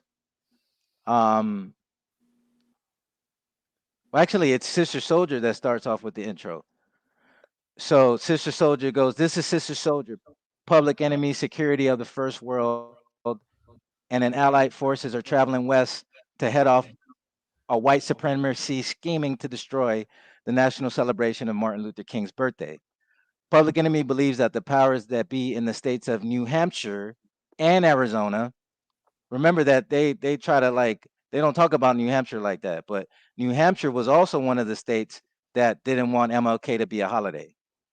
But they try to bury that, you know. They let you know it was Arizona, but they try to hide the fact about New Hampshire. So it's both states, New Hampshire and Arizona, have found psychological discomfort in paying tribute to a Black man who tried to teach white people the meaning of civilization. Good luck, brothers. Show them what you got. So that's it, Sister Soldier. And then Chuck D goes in. I'm counting down to the day deserving, fitting for a king. I'm waiting for the time when I can get to Arizona because my money is spent for the goddamn rent. Neither party is mine, not the jackass or the elephant. 20,000 niggy nigs brothers in the corner of the cell block, but they come from California. Population is in the desert and sun, with the gun cracker running things under his thumb. Staring hard at the postcards, isn't it odd and unique? Seeing people smile wild in the heat, 120 degree, because I want to be free. What's a smiling face when the whole state's racist? Why I want a holiday? Damn it. Because I wanna. So what if I celebrated standing on a corner? I ain't drinking no 40, thinking time with the 9 till we get some land. Call me the trigger man. Looking for the governor, huh? He ain't loving you, huh? But here to trouble ya. He's rubbing you wrong. Get the point and come along. He can get to the joint. I urinated on the state while I was kicking this song. Yeah, he appeared to be fair. The sucker over there, he tried to keep it yesteryear, the good old days, the same old ways that kept us dying. Yes, you, me, myself, and I. Indeed. What he need is a nosebleed. Read between the lines, and then you'll see the lie. That's a deep line right there. Read between the lines, and you see the lie.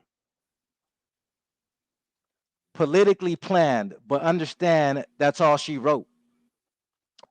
When we see the real side that hide behind the vote, right? Because we know our votes don't mean shit. And they can't understand why he the man. I'm singing about a king. They don't like it when I decide to mic it. Wait, I'm waiting for the date for the man who demands respect because he was great. Come on, I'm on a one mission to get a politician to honor, or he's a goner by the time I get to Arizona. So that's his first verse, right? Indeed. Then he goes to verse 2. It doesn't even go into a hook. He just goes straight to verse 2. Well, I got 25 days to do it. If a wall in the way, just watch me go through it. Because I got to do what I got to do. PE number 1 gets the job done. When it's done and over was because I drove her through all the static. Not stick, but automatic. That's the way it is.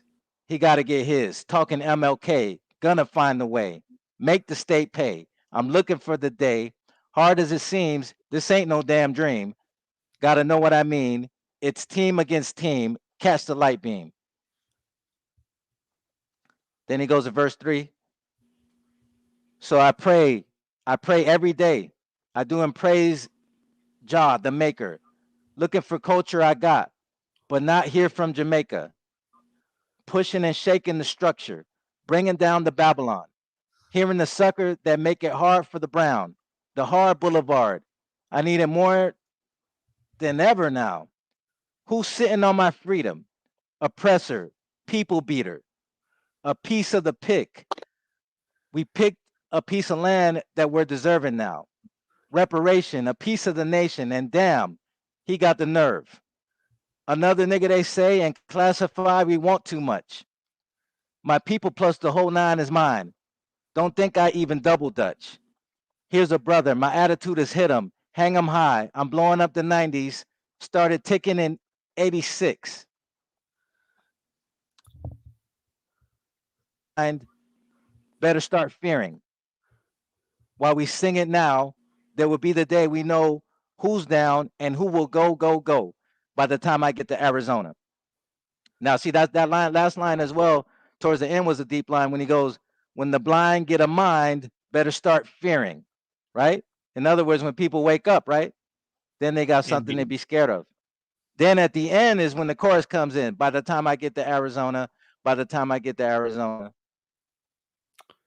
So that was song number 486. You know, it's just interesting how it's interesting how they make certain states more important than others, or they want it to stand out in this way or that way. You know what I'm saying? Well, and then now what we know Like, too, notice, which like- is like Arizona has that 42 encoded it, the number they do so many racial rituals with. So, you know, Right. But notice that New Hampshire was one of also the last ones to dedicate the holiday. But they don't talk about New Hampshire like that. They let us know that Arizona did not want to pass this holiday. You know, and of course, Ali, we know MLK, Malcolm X. You know, they were all what's the word you use? Controlled opposition. Okay. Controlled opposition. You know, we know that. So. Well, it's just funny. So, Look, now all that we know, it's like they only met one time in history, MLK and Malcolm X, and it was March 26th, 64. Now we know why that day's so significant. 26/3, 263, the 56th prime, Society of Jesus, Black Lives Matter. Obama wins the 56th election. What they just did with the woman in Alabama, the first black woman to go to a white school, they recognize that on the 56th day of the year and name a building after her, and then a few days later she dies. It's like, come on, man. So Right. But this is the patterns. See, that's the thing about it. That Jonathan, like we're on to the patterns.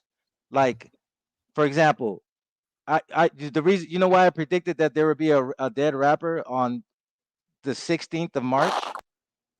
Jesus thing? 16/3, the 38th prime, rapper, death, murder, killing. It's easy. It's easy. That's how easy it is. Okay, let me tell you about it, because it was more than one rapper that died on that day. But Baby Sino, an aspiring rapper from Miami, was shot and killed in a daylight ambush minutes after leaving a city jail. 20-year-old rapper, death equals 20. 20-year-old rapper dead soon as he leaves jail, right? Shot at, supposedly, according to the news, 40 times, right? Shot at 40 times. He's 20 years old. 40 plus 20 equals 60. The N-word equals 60. And right? police. Right And after he leaves. police. I mean, come on, like this. It's just like, it reminds me of KTS Dre. It was the same similar story, which we talked about before. Same similar story. He gets out of jail in Chicago, gets shot and killed as soon as he walks out of jail. It reminds me of my own life, except for I didn't get shot. The day that they put me in jail for no reason, when I got out of jail and got home, right after I get home, 2 trucks show up in front of my house, and a bunch of people I never seen before just start walking around in front of my house, just holding guns. And it made my neighbor freak out. And she called the police, but then it took them about 2 hours to show up. And then when they showed up, they're like, "We don't see anything here." They were to my house in 5 seconds to arrest me. But yeah, and I'm pretty sure those were a bunch of off-duty cops that day. But yeah, I mean, it's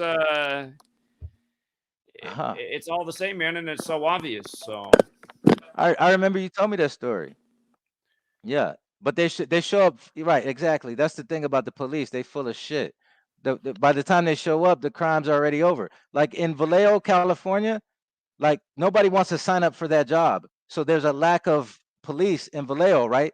So anything happens, they ain't gonna show up to 3-4 hours later, because nobody wants that job. Because I mean, you know what I'm saying? Like, I don't know. I don't know. Like, you know, like obviously they're the ones. Like, you know, it's like, you know, uh-oh. His connection that froze. might be us killing each other in some instances, but according to the research I've done, it's not just gang banging or I got some beef with some dude and he come and shoot me and kill me. This is too much of a pattern, like for it to be that simple. Like, right. Okay, it in some cases that killed the black man, yeah, but he probably, but we don't know the whole details of this. Who paid him to do it? Like, or what's the odds that this dude gets out of jail and then he gets shot and killed on the road? I mean, it's more to it than that. We got almost 500 rappers dead in the last 2 years. Right, and with the same pattern over and over. You telling me that's all gangs? That's all gang banging? That's all? You see what I'm saying? That's impossible. Like, how much beef can there possibly be? Like, I mean, you know what I'm saying? Especially when it's I all mean, the same patterns, right? Especially when it's all the same patterns and all it traces back to the Jesuits. But again, that's the stereotype. I remember when I was down in New Orleans and I was talking to these women. It's funny, I was right across the school from the Jesuit school in New Orleans. What is it, Loyola, New Orleans, or whatever it is. But there were some women in the park, and because I had the posters out for all the people who died before that championship, and then I was talking about the rapper, and then when it came to the rapper, she's like, "Yeah, but rappers, I mean, they're always involved in bad stuff and get shot." And I was like, "Well, isn't that kind of a stereotype? I mean, do you necessarily know that that's exactly what's happening with all these rappers that kill?" And she's like, "Well, I think it is." And it's just like, but I mean, the stereotype's been perpetrated in the media, and now people just aren't even questioning it. So they just think that's the rapper lifestyle, to go out and live crazy and get shot as a gangbanger. But Jonathan, we got to let this Mr. Julian say hello, because he's been on hold a long time too. All right, cool. But yeah, we'll just all have a discussion here. But let's let Julian get in. Julian, you there? Hey man, yeah, you can just call me Julian. You know, what's up? How you doing? Can you hear me? I can hear you, man. Thanks for tuning in. What's on your mind tonight? Not too much. Well, there's always lots. What would I wish to bring up? I don't know. It's cool hearing from Matt, but yeah, I don't know, man. He needs to chill with how he's talking, though. Like, I know realistically, I think people get frustrated with these things, but it's like we gotta remember, like, I trying to like do like what I can do is like peacefully non-compliance and just like lawfully rebel the best he can. But I realize like now they're just like pushing me to such a degree where it's like I'm very private in my nature. I wish to stay to myself and whatnot, but now it's like they're pushing me into the public or slandering me and Who is? my credit and stuff in the public. Who? Just by making these charges up against me. The newspaper probably said some crap with some false claims saying I pulled a thing on a freaking officer. I have charges about that because I you went to wasn't jail? wearing a mask. You went to Yeah, jail man, for fucking too long. Yes, for man. not wearing a mask? Yes, and that's why none of this has You gone went to out, and jail for that's why not I'm wearing a mask. frustrated to no degree. Yes, for real.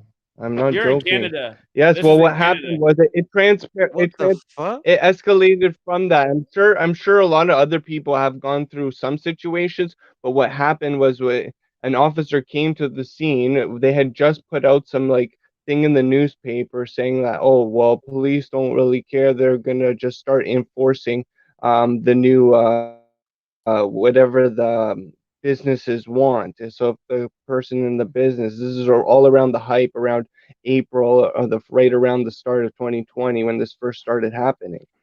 And then they started turning up the everybody's antic or the hype or the hysteria on this nonsense. And then everybody started clamping down and saying you can't come in here and saying all of this.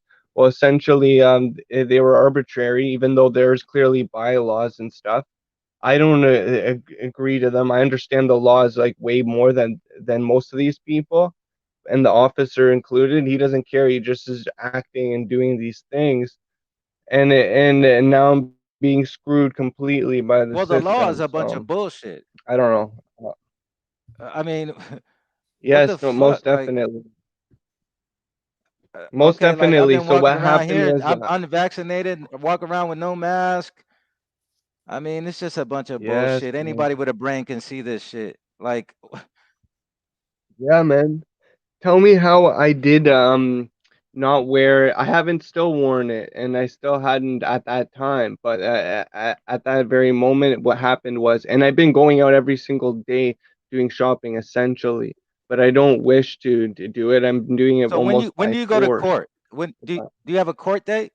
This is how it's been. They make you call in every time for on a weekly basis essentially, or every couple weeks. Not even enough where you have enough time to serve them like documents and stuff, and enough time for them to respond. And then they just keep moving the process along, saying, oh, we're going to take this is this hearing, this kind of hearing, Oh, they pretending keep that pushing they're it back. giving you some type of due process. But guess what? Every single time that you go in there, it's just like when you appear to a court or whatever, they get paid. So every single buddy who works in that courthouse is getting paid, and probably not just for their hourly wage, but for every single buddy who comes through that courthouse. You know what I mean? So essentially, they're making a ton very fast just by calls and stuff. But more or less, it's not even about that right now. It's just like they see they have me as a desired thing. Like this could have all been instigated just from a choice. Like nowadays, we have technology that goes so far beyond. Not to mention all the media that was influencing this girl to be like, oh, don't allow this guy to come in here because of this hype that they're like the newspaper was pushing, saying that the police will just come in force and trespass somebody if they wish to not have you there. Well, that's completely contrary to the bylaws that they have written in the law here. So it's like who's being all of the who's putting this stuff out there? It's completely contrary. I would go into it so deep. I wish to, but I feel like there's other ways of like beating the at law and stuff and saying like there's common law, and that's like the public law. And then you got the private side, which is like the law of the sea, commerce, and that's where they're trying to right now they're trying to merge it right now. So it's like we had common law, it's like law of man and stuff. It's a law of the do no harm and you don't destroy someone's property. It's like we know it. It's written in our heart and stuff. The law of the sea is like an eye for an eye. It's like, hey, if you're doing business and stuff, it's got to be right down to the right cent. If somebody screwed someone over, it's all got to be accounted for and stuff. So right now they're kind of like merging that with they've already kind of done that, but now through this digital stuff, that's where this is going. And it just so happens to work perfectly with this whole like virus thing. It's so well thought out because now all of a sudden it's like you have to call in to, oh, you can't come in here because we're scared of this and that. Now all of a sudden they want me to have a trial to actually go in there, and after I'm supposed to have some faith that they're gonna not screw me over, right? After like Oh, so a you're going to year of trial? doing this, yeah, they would actually have me go in there, and I've been trying to tell them like, oh, just drop it, and like moving my side the whole time, and they're just like, no, no, no, no, don't worry, we're gonna just keep moving along. And a big thing for them is just getting your last name or saying that you're going to identify as this or you're going to self-represent and all of these things. And it's like, no, I'm not with all of that. I'm just here to like present my thing. But it's like they can't see you right now, so it's all like kind of digital and stuff. So it's like there's no actual tangible thing. It's very like separate. But nowadays, like how can I have faith in going in there with the way that things are going? I have actually been given some good sense, some like given some good faith by them in times, because one other time I was wronged and screwed over, and they took me through a process of charges for a long time for some guys that robbed me, but they got hurt in my self defense, and they could tell probably right off the jump that it was complete bullshit. These two young punks stealing from me. I was Yeah. older than them, and I had jewelry, and then these two kids had nothing. But then they said that they didn't. They got hurt, and then all of a sudden they're trying to like say I took from them. It was nonsense. But So essentially, let me ask eventually, you they just something. Are dropped the that, laws in Canada and more it's strict? ridiculous, man. Are the laws in Canada more strict than in the Um, U.S.? they're more vague. This is the thing. They're more vague, More and there's vague? less people that have a value of like for No, those but can you values can of you like being explain that free and further? What do you stuff mean by of that vague? nature. Like, what do you mean by vague?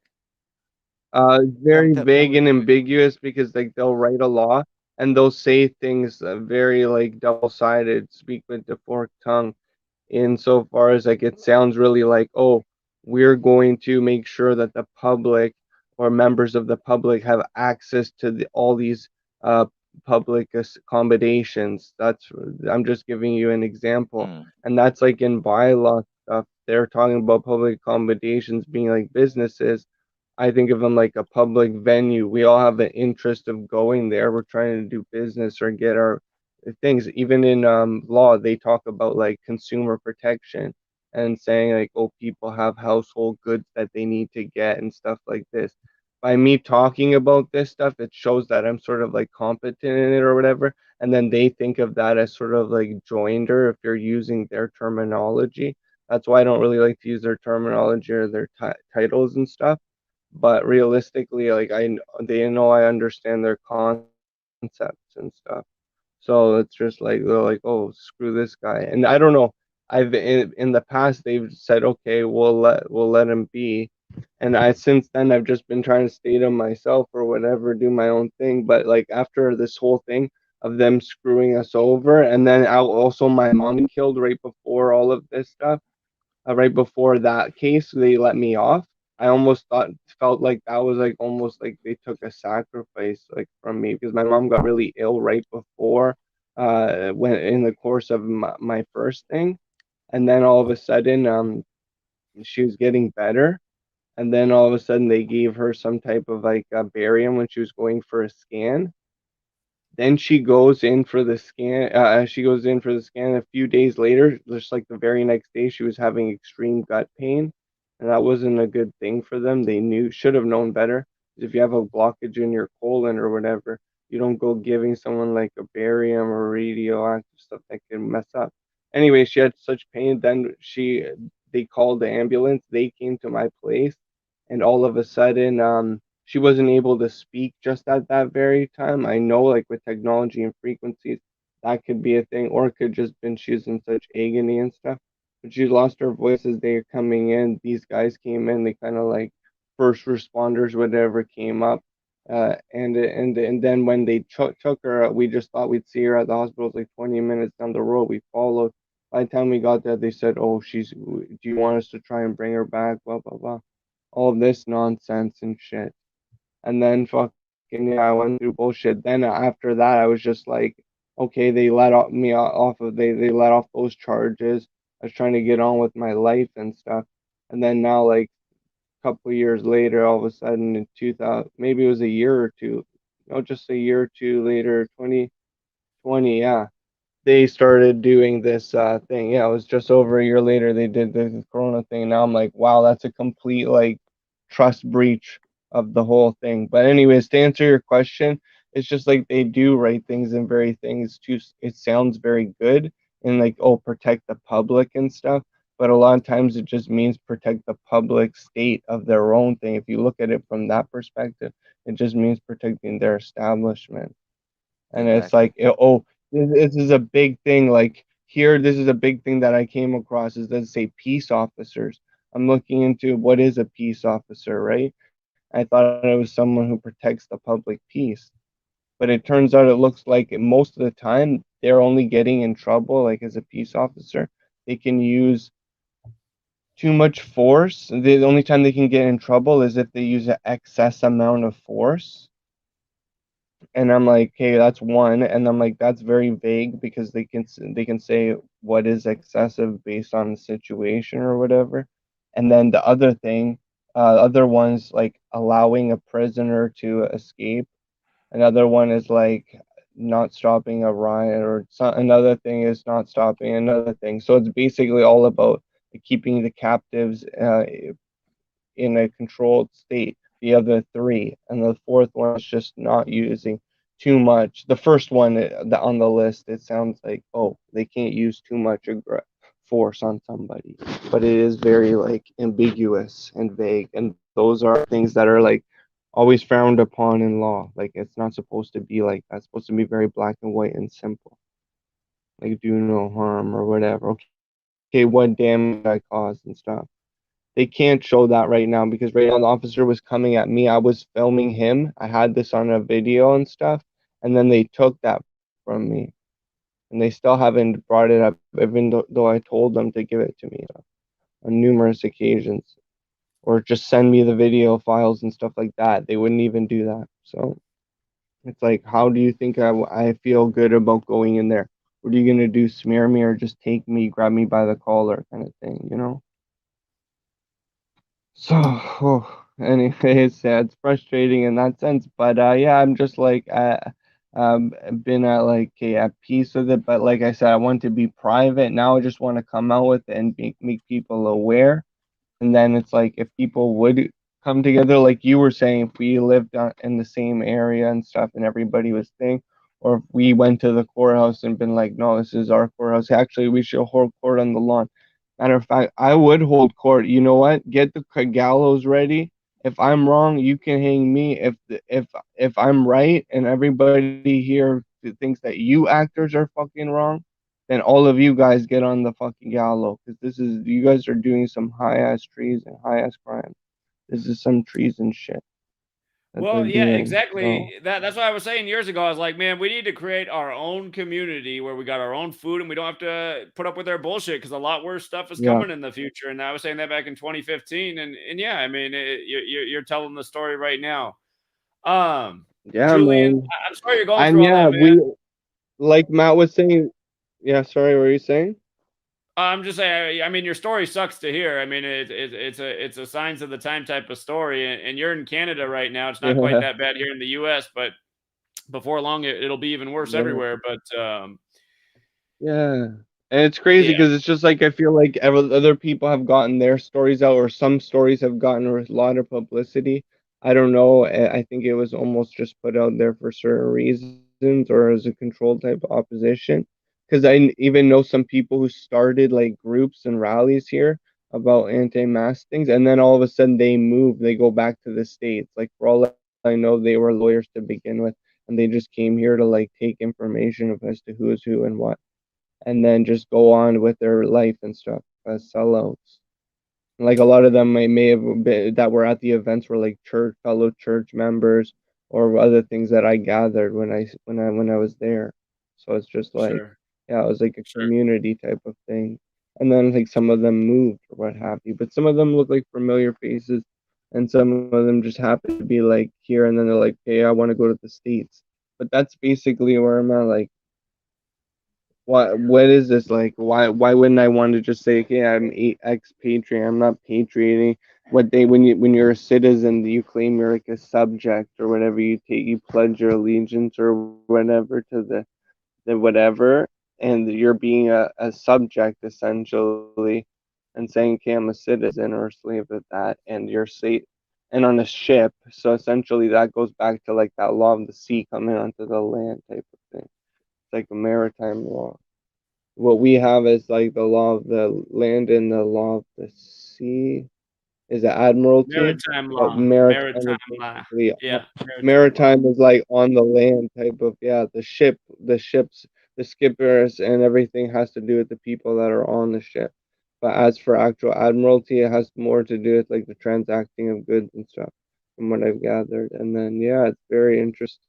But ultimately, it's like I want to know what I did wrong. But if not, if they do want me to come into equity and do the private side, I could beat them there too. You want to say that I'm your property and stuff? Okay, so every time I wipe my ass and every time I do something, then basically you got me for that, because like I shouldn't have to pay for none of this if everything is owned by them, then the liability all rests with them. But we don't all see that. We keep playing into the system. It's like even what Matt was saying. It's just like, oh, I gotta pay the bills and shit. It's like I've been like, yo, this is trust breach to the nth degree. I'm just like, I don't even want to. Why should we be paying for anything or acting as surety for these for the name when they're gonna kick us out of society anyways for not fucking taking a thing or whatever? You know what I mean? And just say you can't come in here. And I'm like, you can't deny someone the right to like commerce or whatever doing business. Like that's just a fellow thing that everything is basically trust.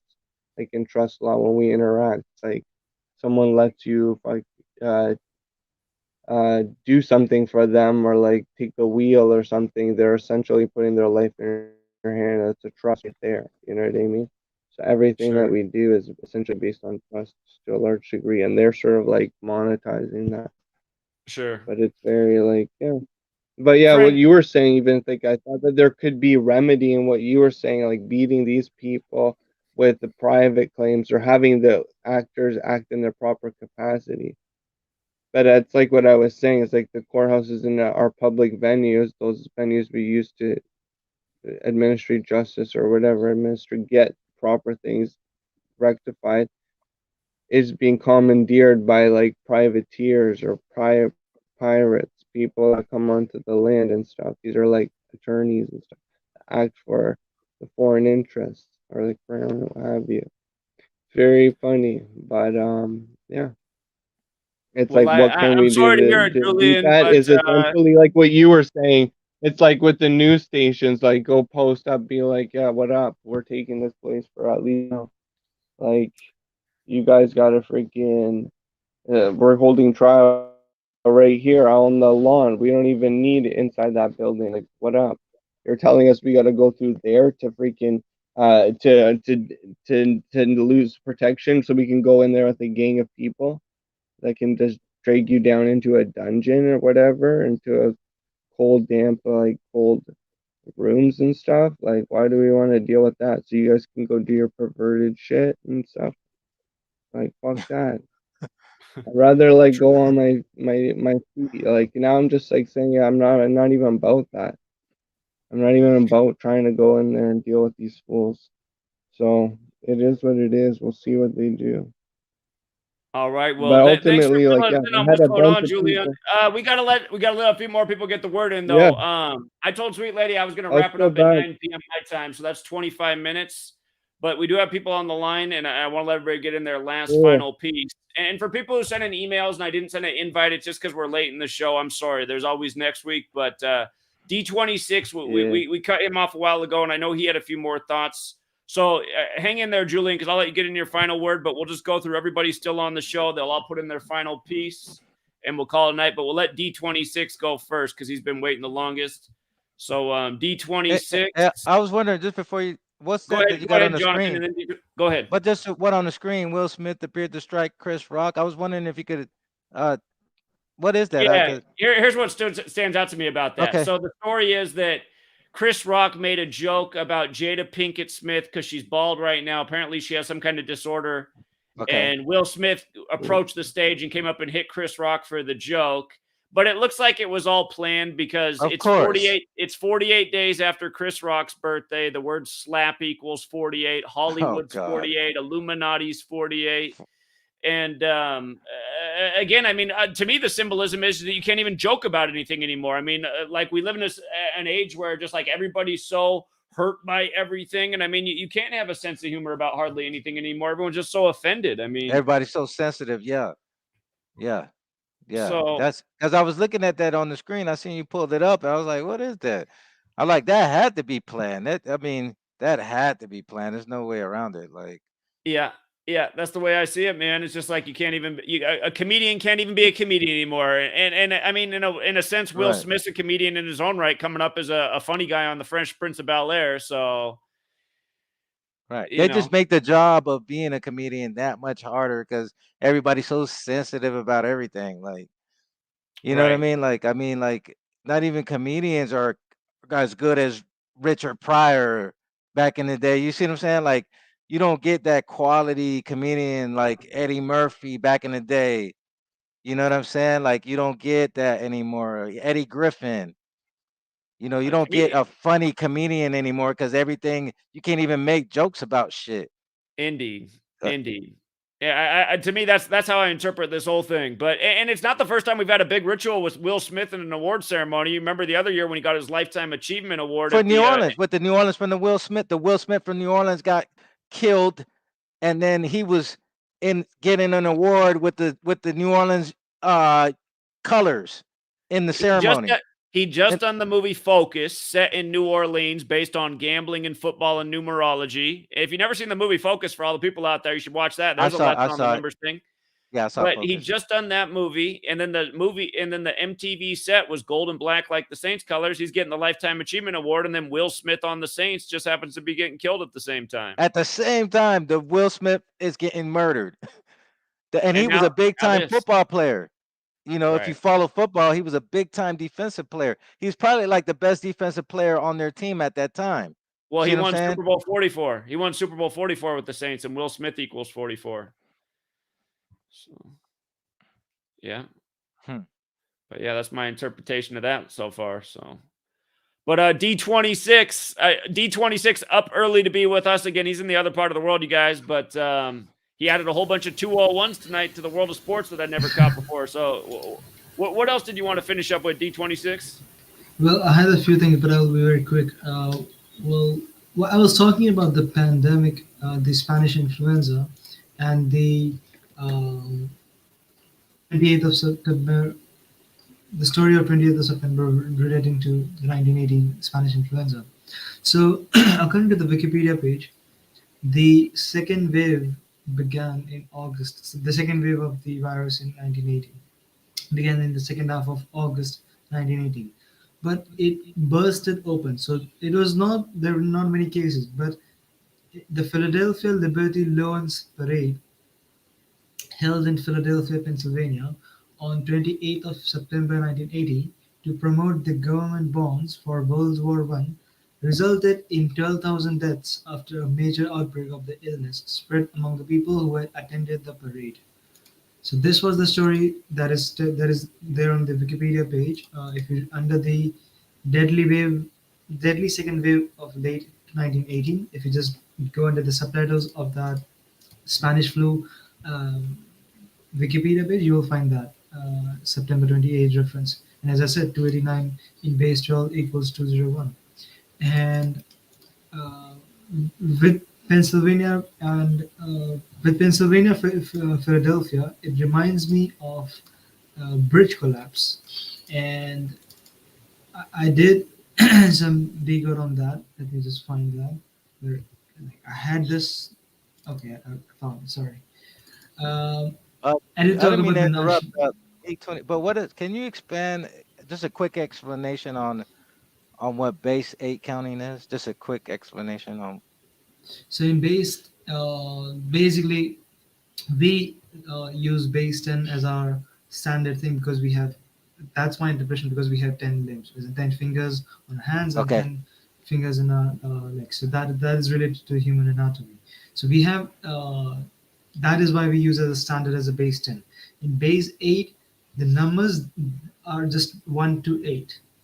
Imagine Okay. like Chaldean. So after 8, you don't have a 9. That's why 9, if I'm not Oh, wrong, it's 9 kind of like the equals 11. Chaldean cipher. Kind of, yeah. It's kind of like the Chaldean cipher. So it's the numbers limited are just 1 to 8. Just if you've used the hex chart if you have ever done decode or this codings, I mean computer science, uh, there's something called a hex chart sheet that are hexadecimals. Some numbers might even have uh, consonants, characters from the English alphabet, because in hexadecimals there are like 16 characters. So there's 1 to 10, then there's 1 A B C D E F. I guess till F. There are like 6 characters. But I don't know if that is the one which is there in the hex calculator. But in octal, as in the base 8, there are 1 to 8. Base 12, there's 1 to 12. That's why if you uh, go into number properties in the hex calculator, if you write 100, you will find 64 in octal, as in 100 is base 8. Sorry, 100 is base 8 counting of 64. And why is that important? Because Mm-hmm. in base 10, as I said, the standard number which we use is base 10. So 10 square is 100. And in base 8, the maximum value, which is 1 to 8. So 8 square is 64. So 64 is 100 in base 8 counting. So that is why the square equals 8 square equals 10 square in base 8 and base 10. So Right. you understand that it's 1 to 8 and 1 to 10 and 1 to 12. In duodecimal, it's 1 to 12. That's base 12 counting. And that is why you also understand that if you go in base 8 counting, the original number, you're going one more than the original number. And in base 12, you're going less than the original number. So in 201, in base 8 counting is 311, March 11. Well, so let me ask you a question. So does that give less validity to the number 9? Well, Uh, just No, a question. because not really, because 9 is what do you say? In base 8 counting, it equals 11. Okay. If you get that, I guess, yeah. And I also made a point that 9 is the reflection of 11 in the Roman numerals. And if you just I don't remember which church, but in some major churches in the United States, they have this inscription of 1xx1, IXX1, which is, if you can translate that equals as 911. This is just first two letters and the second two letters. Doesn't that make so But much sense too? Just 9 and 11. IX is 9 9. in Roman numerals. XI is 11. Yeah, it does make a lot of sense. All roads lead and to Rome. and it was, I don't know which church it is, but it is probably the biggest church in the United States. Probably, I'm not sure. Uh, is it in Chicago by any chance, or Washington? The biggest I don't church? know. Yeah, biggest church. I don't know That which, sounds but I'd I have to did right. look that some. up. I don't know. Me Even I neither. don't know, because it was a I would very imagine it would old be in documentary. Texas. That's just a wild Probably. guess, though.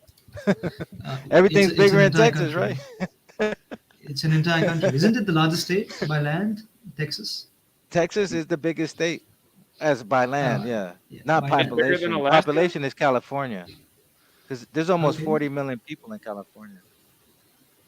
Not, I would say not enough, because two cities in India would be equal to that. Oh yeah. That's it. Two cities. What By city the are way, you? What city are you in? in Mumbai. So Mumbai has the population of Mumbai. 25 million people. Yeah, What, it's what the what country is commercial that? capital. What It's in country? India. Mumbai, India. Okay. Yeah, that equals 201, by the way. Zach has written that in his book. 201. Yeah, Yeah. it equals 201. What? That is the way, by the way, if Oh, you have ever known Bollywood, that is the Indian cinema, that is based in, Bombay, which is now Mumbai. It used to be oh, I Bombay in saw old that days. that movie. That was a big time movie that I saw. That was really good. Slumdog Millionaire, that is. It is. Oh man, Yeah. that movie was killer. But see, I waited till it came out in the dollar movie, and I went and Mm-hmm. I took my daughter to see it. This was when Mm-hmm. movies was a dollar back then. There's a thing called a dollar movie, and we went to the I dollar didn't movie know. to see it, and that was one of the best movies I've ever seen. I That can't that think that of movie a. won big time awards. Well, Yeah, what's I funny is know. the last time I ever hung What? out with my sister, really, like when her and I were still getting along, we saw that movie. So, Really? uh-huh. Yeah, I took Oh, my daughter to Tallahassee to the dollar movie to see that movie, oh. By and the way, we only since you're paid a talking about dollar to that, get in, a dollar each. Yeah, that was since big you're time. talking about that, That was a really well uh, written movie, well acted Z- too, good actors in that too. just to make a point on that, Zach, Irfan Khan was also in that movie, Slumdog Millionaire. He was Right. the Yep. police officer. So yeah, he was in a lot of movies in Hollywood as well. But just to make a quick point, there's three possibilities which I'm looking at. Hold on, just One to is answer one of your questions before you go further. I looked it up. The largest structural church in the U.S. is the Cathedral of Saint John the Divine in New York City. New York City. Well, that oh, makes it's in sense too. NYC. Okay, No, so that makes yeah, sense. it makes Well, New York sense. is the biggest city, so that would make Uh-huh. sense to have the biggest church. Isn't NYC the most populous city? New Or is York it I, City is the I second? think biggest so. city. Yeah, like Yeah, what, 15 million people in New York? It's either that or Los Angeles. It's one of those two. So. Yeah, yeah. there's some Uh, big cities. Talking about NYC. Oh, all right. So, since I was talking about NYC and 9/11, have you seen my post about 9/11 and the what was that? The 1945 plane crash connection. Yes, into the Empire And State Building. Hmm. have you seen that post? Which is why I made a point that uh, I need to find my own post. I forgot what I was speaking. But there is also another guy. His name is GoldenEye Decodes. He has also made a very good point. But I guess we both have like completely different decodes. But his one is, I guess, longer than mine, and he has done much more in detail. I will also drop a link into his decode. How long? Uh, When did you discover Gematria? I discovered Gematria in the first lockdown, so that was interesting. I still don't remember which day You it was. just got I wish. on. Talking Wow, about the good old. you're doing good for And you. If you just getting on, you're doing pretty good right now. Almost 2 I, years I now. didn't. I Almost 2 years. started. Yeah, Yeah, I started. you're ahead of your I time. started watching videos. I would say early. I just was just watching videos. That's it. I just figured out because I knew half of the things. It's just that I need to know everything because personally, if I don't understand anything completely, I won't begin anything. I don't know if You you won't guys even can comment see. on it. Yeah, that makes sense. Yeah, I won't even comment on it. Yeah. If you can see in the background, I guess you cannot in the screen, but I have what is it, handmade sketches. But I never did any classes. I never learned anything. I just one fine day, I just sat down with the portrait of Michael Jackson as in photo and my phone. That's it, and I just drew himself. That's it, and it became a good portrait. That's it. So. Uh, I can't find it at the moment. But anyways, I'll just go on the another thing. With the 9/11, I did talk about in the TFR with the September 11, sorry, November 11 armistice, the armistice 11/11/11. You mentioned it the last one of your streams as well, with the number on Archduke Francis Ferdinand's car being the same number as the day when the war would end. Well, armistice equals 304 in the prime cipher. September 11 was 304 days after the anniversary of November 11. So it also, in other words, it was also 61 days before its upcoming anniversary, which was the 83rd anniversary. Um, so 61 is also 18th prime like IHS. 9/11, I was a actually, the Manhattan Project equals 301. So I'm finding this 301. Another thing I would say, I guess I should probably make a list of how many 301s I've found. I also found a couple of 401. With the 401, it's interesting because that is the 79th prime, like Society of Jesus. But another thing is that the September 11 attacks equals 401.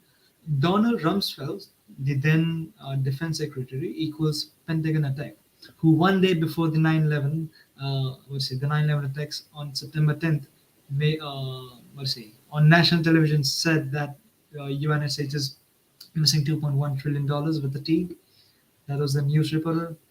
Yes, you guys heard it right. It was a 2.2 trillion with the T. That's what exactly. That was what CNN or BBC, one of them Did reported. you say 2.1 or 2.2? Yeah, the day before 2.1. 9/11. That's what the front page of the New York Times was on the day of 9/11. That Donald Trump Rumsfeld said we lost $2 trillion and the military had to become transparent. And then the next day, 9/11 happens and everybody No, forgets. but okay. Now on 9/10/2001, the biggest DJ that we had out of Miami, the biggest and probably the best DJ out of Miami ever, Uncle Al, died on that same day, was shot and killed the day before 9/11.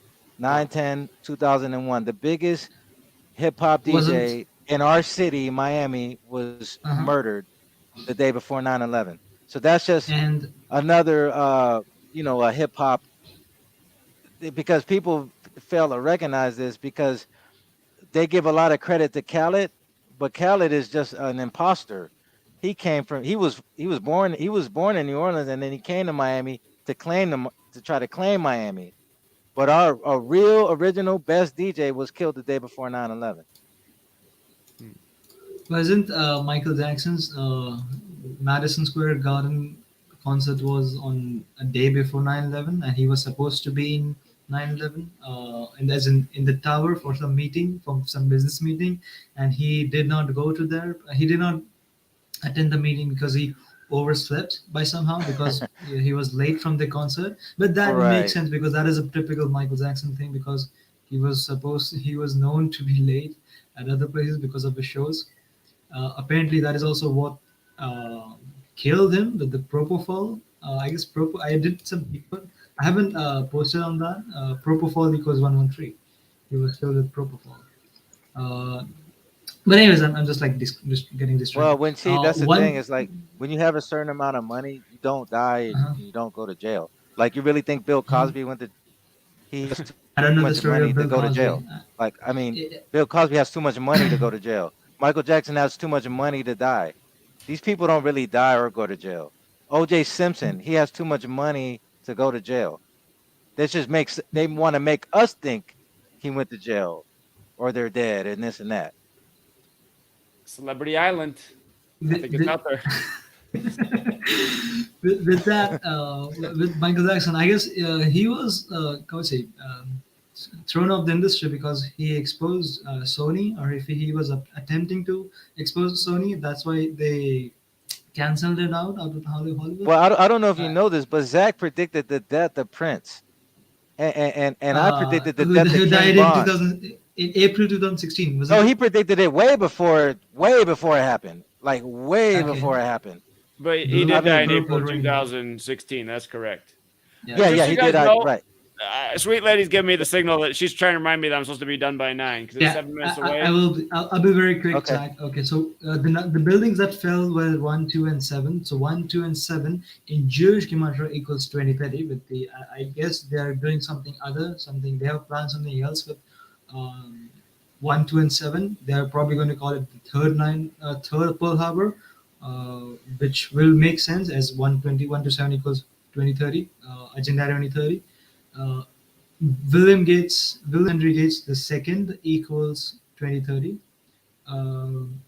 Those who don't know William Henry Gates the second, it should be Bill Gates' grandfather, but it is his father, Bill Gates' senior, is apparently William Henry Gates the second, because at least 4 people in his family share the same name. So, but I don't know. Wikipedia says it's just 3, so I'll just go with that, with the Wikipedia knowledge. So another thing is that Skull and Bones equals 201 in Francis Bacon, and with the armistice, what do you say? Not the armistice. The Precedent, which is we have the current president of the United States. Democratic president equals 201, and he's born on November 20, which also equals 201. Just decoding some symbolisms because I was into I used to like decoding this study about the symbols. Uh, Phoenix bird, which I guess it is. People misunderstand phoenix as the eagle, isn't it? In America, the American symbol. There's debate Uh, over some things. Is it an eagle or is it actually a phoenix? So Because phoenix makes sense, rising from the ashes. That is probably one of their logos also. So, which is a mythological bird who is rebirth from Phoenix its in own ashes Arizona. that is burned. Arizona Phoenix. Phoenix. I guess I did some decode on that also. Lights over Phoenix. That equals But no, but 2001. the original song was called "By the Time I Get to Phoenix," and then Public Oh, Enemy covered it and switched it to "By the Time I Get to Arizona." mhm. So Phoenix bird equals 56 and 70. 56 is 70 in basic counting, as well as I was doing some decode with the OKC 19. They are both of the associates, as in the both of the people who are arrested. They were called as anti-government nationals. Anti-government equals the Jesuit order in 3 out of 4 B ciphers. Damn, With the I like Trump, that. I would say, I with, like with that a Trump, lot. Anti-government. I like that. with Trump, what I'm seeing right now is that so we have to think that he could probably be 47 because he recently joked in one of his friend who he was playing golf with posted a video on TikTok, probably it was TikTok or Instagram that Trump while he was playing golf he said I'm the 45th and the 47th president. So he probably kind of joked about it. So Trump equals 47, and Trump also equals 470 in Jewish gematria. Yep. Even Ivanka Trump equals 47, but I guess Ivanka Trump 47. probably might run from election 2028 according to Simpsons. I guess Simpson is the best religion to follow. It's the most accurate than any other religion, I would say. For real. And For real. That's a fact.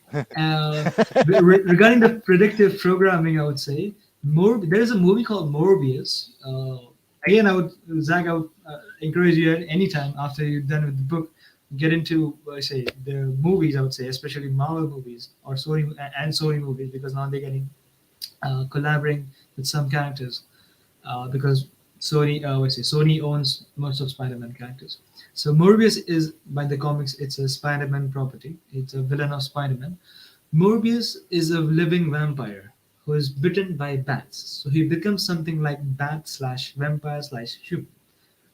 Because it's not a Batman character. It just has powers that's reminiscent of a bat, like sonar, like flying, all those things.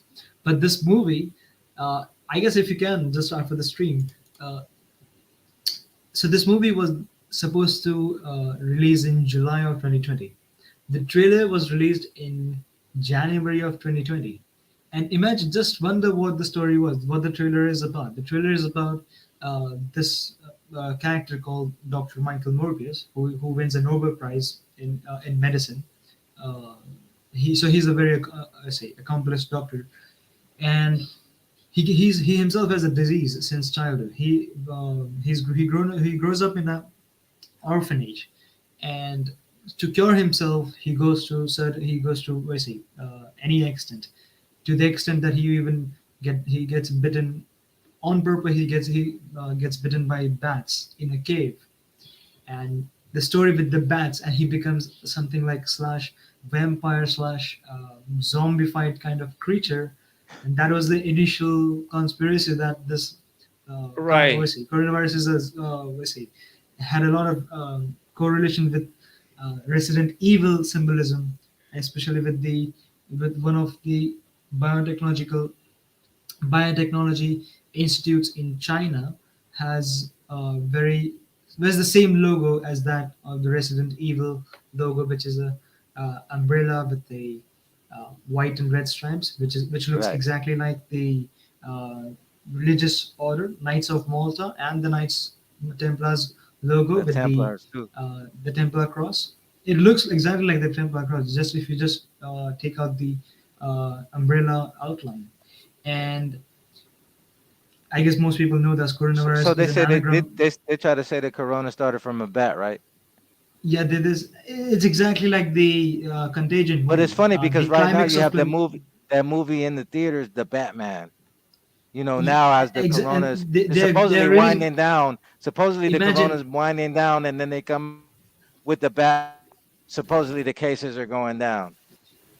imagine that they are releasing this movie Morbius has been I would say postponed 3 times. It's been delayed 3 times, and finally they're releasing out for 1st of April. From 1st of April, the 201st day is the day Event 201 was held, simulated in New York City. And just to make another point, that coronavirus is an anagram of carnivorous. Carnivorous is something which you eat the flesh. That's a category of animals. We are considered as herbivores and carnivores both, because some people are vegetarian like myself, and some people eat non-vegetarians. They are considered as carnivores. I'm vegetarian as So, well. my one of my last points would be edge over IBM. The one of the I guess you made a point about Hull and IBM. I learned that from Bill Cooper, I would say, uh, with the one, if you just shift one letters ahead. So IBM equals 201 in the reverse primes. It also equals 129 in the reverse satanic, which is 201 in basic counting. Huh. HPO also equals 201 in the reverse prime. So I would say probably after Jewish, my next big cipher would be primes and reverse primes. There is also, okay, this probably be my ending quote, I would say, for today. In anyone who is a Marvel fan in the chat, again, shout out to Marvel fans. The most one of the most iconic phrases, which is of Tony Stark, Iron Man, played by Robert Downey Jr. Uh, this is a, what to say, clash between, what to say, ego clash between Captain America and um, Iron Man in the first Avengers movie, Right. because Captain America has just woken up from the sleep. The same, what do you say, which where we have Corona beer and the virus logo. So in the Avengers movie, that is where they pick up from. So we have this guy from the 1940s, this guy who has uh, all the riches of the world, Tony Stark and Captain America. They clash up with their egos, and then Captain America asks him, "Big man in a suit of armor, take that off. What are you? You're just a man with an ego." Um, Tony Stark replies this, then I quote. He replies, "Genius billionaire played by philanthropist." He just says in a very sassy tone. Everyone likes that. It's called one of. It is by far one of the most iconic dialogues. If you write all those fours, that equals What to can you say that again? I'm sorry, I missed that. it's What did he say? genius. He just says genius billionaire played by a philanthropist. That equals 201. Yeah, I remember that line. Exactly. You don't need to be a fan. It's just that that line is so iconic. I remember that Everyone line. still likes that On the line movie, yeah. even till today. So that would be it. I can go for one more thing. Okay, someone was talking about that.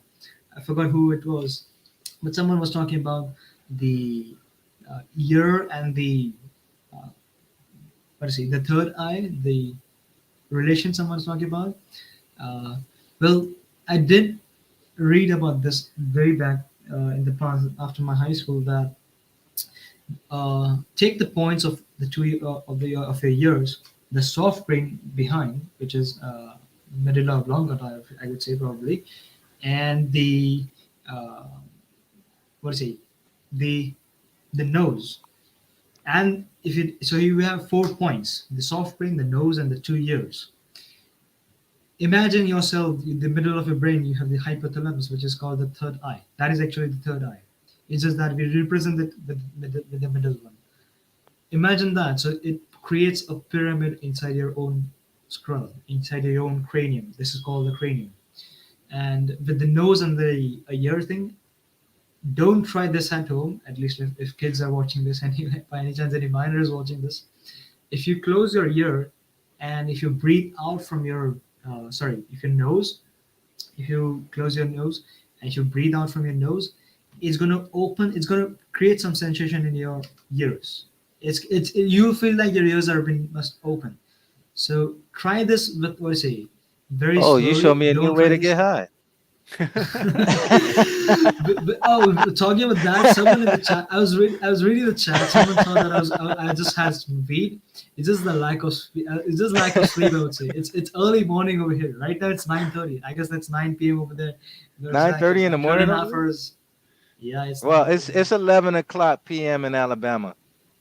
It's 9 I'm in p.m. Alabama. or in Zag, I would say. So it's 12.5. I'm Oh, it's almost early. It's early. day and Where's night Zach difference. at? Earlier. It's day and night difference between me and Zach. But I would say that's it for me. I would be happy to decode some next time, but I don't know if I would probably be on the next time this time. Hopefully, Zach, after you're done with the book, if you can, before OKC 19 or after OKC 19, we can do a live stream together. That will be so I don't feel guilty of taking other people's time. That's Sure. I'm happy to do that. You're doing brilliant work. So we will definitely also do with that. with the videos. Thanks for all the everyone who is sharing my videos. No, I like what you're I'm doing, man, actually- and you're kind of new, so that's good. You're already ahead of your time, like I was saying earlier. I would consider that. I would yeah, you're consider doing well. myself- I would Because consider hey, well, myself you new get because- well. I'm gonna once I come out when my book is gonna come out in English. So how does that work in India? Do I need to get it translated? You don't really need to, because even I'm working on my book. It's just like I'm a very early stage of books. I'm planning to release it before the end of this year, and it's going to be in English, so you don't really need to worry about. Oh, okay. So Zach, let me ask you something. Do you have your book translated in other languages? No, but I'm sure there's a way to do that at this day and age. It's probably not a bad idea. It's got to be a way to There do it. gotta be, and you should probably, in my opinion, you should probably do it some of the European languages, probably French or Spanish. You might get a good following over there. I guess if There's I'm not gotta be a wrong, way to do in United Nations, the second official language is French, and in America, the second most language spoken probably would be Spanish. Spanish, of course. It was ruled by the Spanish before the British. Mm-hmm. Indeed. All right, D26. Well, great work Thanks as always. a lot, I would say. Yeah, thanks a lot. Thanks for getting up early for us. That's a good thing, I would say. You're making good habit for me. Well, Even for the that's good. TFR, it was that was the thing. I would wake up early just for the calls, and my mom would be like, "Why is he waking up early?" On some days and not on the other days. Okay. Well, we got a few more people on the stream. They got to get in there, Yeah, good sure, guys, sure. and then I got to get my lecture from Sweet Lady. But let's go out to Ben. Ben, you still Appreciate it. there? You got a closing message for tonight, Ben? Oh, Ben might have shut it down actually. Weird. Oh, he It chose looked to like stay muted. he's been gone for a minute. Ben been gone. Yeah, for he a might minute. have went away. Yeah, he's muted by any chance. If he doesn't know. Decoding with Cody went away too. I can't unmute him. Well, Jonathan, you want to do your closing piece? You're here. Yeah, I just want to say for the book, I'm still trying to get a good cover, but I want, remember this is hip hop, so I would like a graffiti cover with maybe like a 38 gun in it with the rapper being killed by it, something like that. But I would like graffiti so I can institute the hip hop one of the I think it you know. would make sense to have like the 3 biggest names in hip hop ever who died early on the cover. I think that would be a big draw. That would be good too. Yeah, something like that. Because the covers, I only got a couple covers, but I haven't really seen nothing I like yet. I've only got a few Yeah. though. But Oh, like Jonathan- I like, because see, I talk about Tupac with the 38 and Biggie with the 38. Every rapper has a 38 in it, so I could pick any rapper. But like I like what you're saying, the 38 is just so huge that I could use the 3 biggest rappers. You're right, like. Or it could just be like Tupac and Notorious B.I.G. You put those 2 on the cover, that's enough right there. I feel like that would be good enough.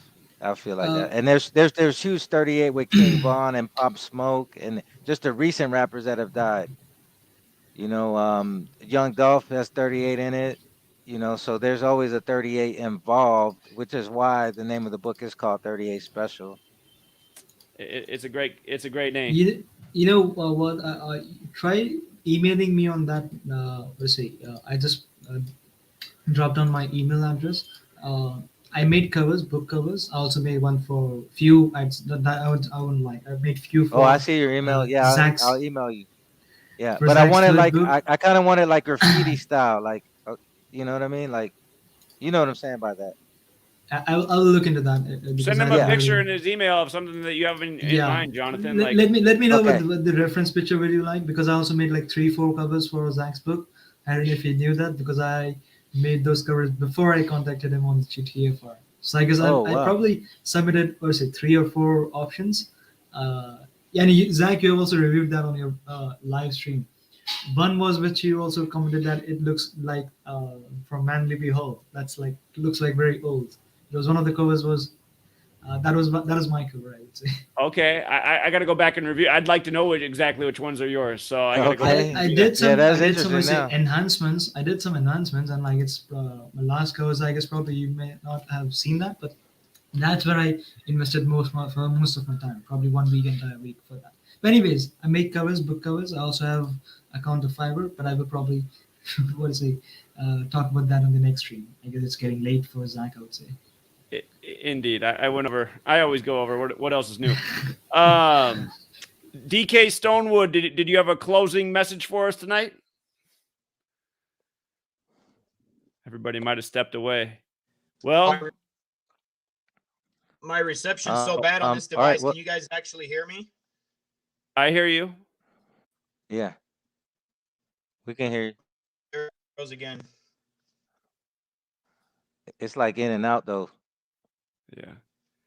You know what? I better wrap it up, or Sweet Lady's gonna be real mad. We'll be back again next week, you guys. And No, it's good. It's D26, we'll do the show when we get a chance. And Jonathan and I, we got to get back to doing our full show too. So all in due time. Thank you good. everyone who So participated. Zach, I'm trying to see you on the 19th. You gonna be in OKC, right? Yeah, I'm gonna get there the weekend before.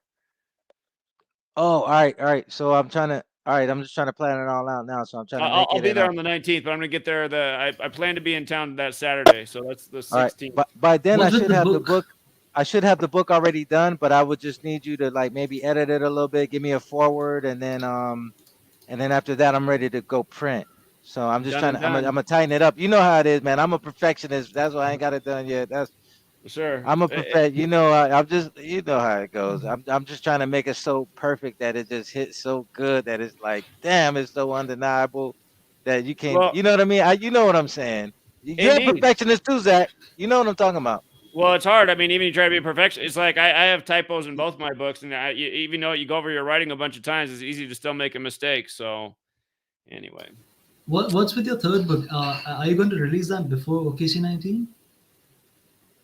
it better be done before I leave for Oklahoma City. I mean, I'm trying to be done in the days ahead. So, yeah, I'm not too far from being finished. But yeah, that is Also, fine. before you end the stream, do you still have the physical copies of the first book, by any chance? I never had physical. The only physical copy I have of the first book is this one that's printed from lulu.com, because nobody would print my first book because I used news headlines in it. Yeah, they was hating on them and stuff. Okay, all right. I just wanted to know if I have It's any like, what friend kind or of relative who's bullshit is returning, that? so I can. Just some kind of bullshit law saying you can't have pictures in it, and it's just Really? something to try to. Yeah, because he You had can't certain have pictures? pictures that came from the media, and they were saying it's like Okay. a copyright thing or something like that. Yeah. Okay. I use Even news headlines without getting the because they said I had to get permission from every single news source, and so I wasn't going to do that. I had like 500 different news sources in there. Exactly. Okay, I will have to look into that before I write my own book. I just have the points. I have the Well, chapters I read. learned from that though. That's why I didn't put any actually learned pictures in from this that. book. So there's no pictures in here. Yeah, exactly. I learned. Nice. That was a good lesson learned actually, because you don't want to do stuff like that and then you can't print an actual physical copy, because like I talked about from the beginning with Public Enemy, once they have an album called What You Gonna Do When the Grid Goes Down, and they have a picture of Arizona. So once the grid goes down, you actually need a physical copy. You can't rely on the internet to read stuff. You need a physical copy of important books. So that's why I have stuff in print. Indeed. That's All it. right. Well, thank you to everyone who participated tonight, and we'll be back next Sunday. Take care, all. Thank you, Zach. Peace. All right. Till next time. All right.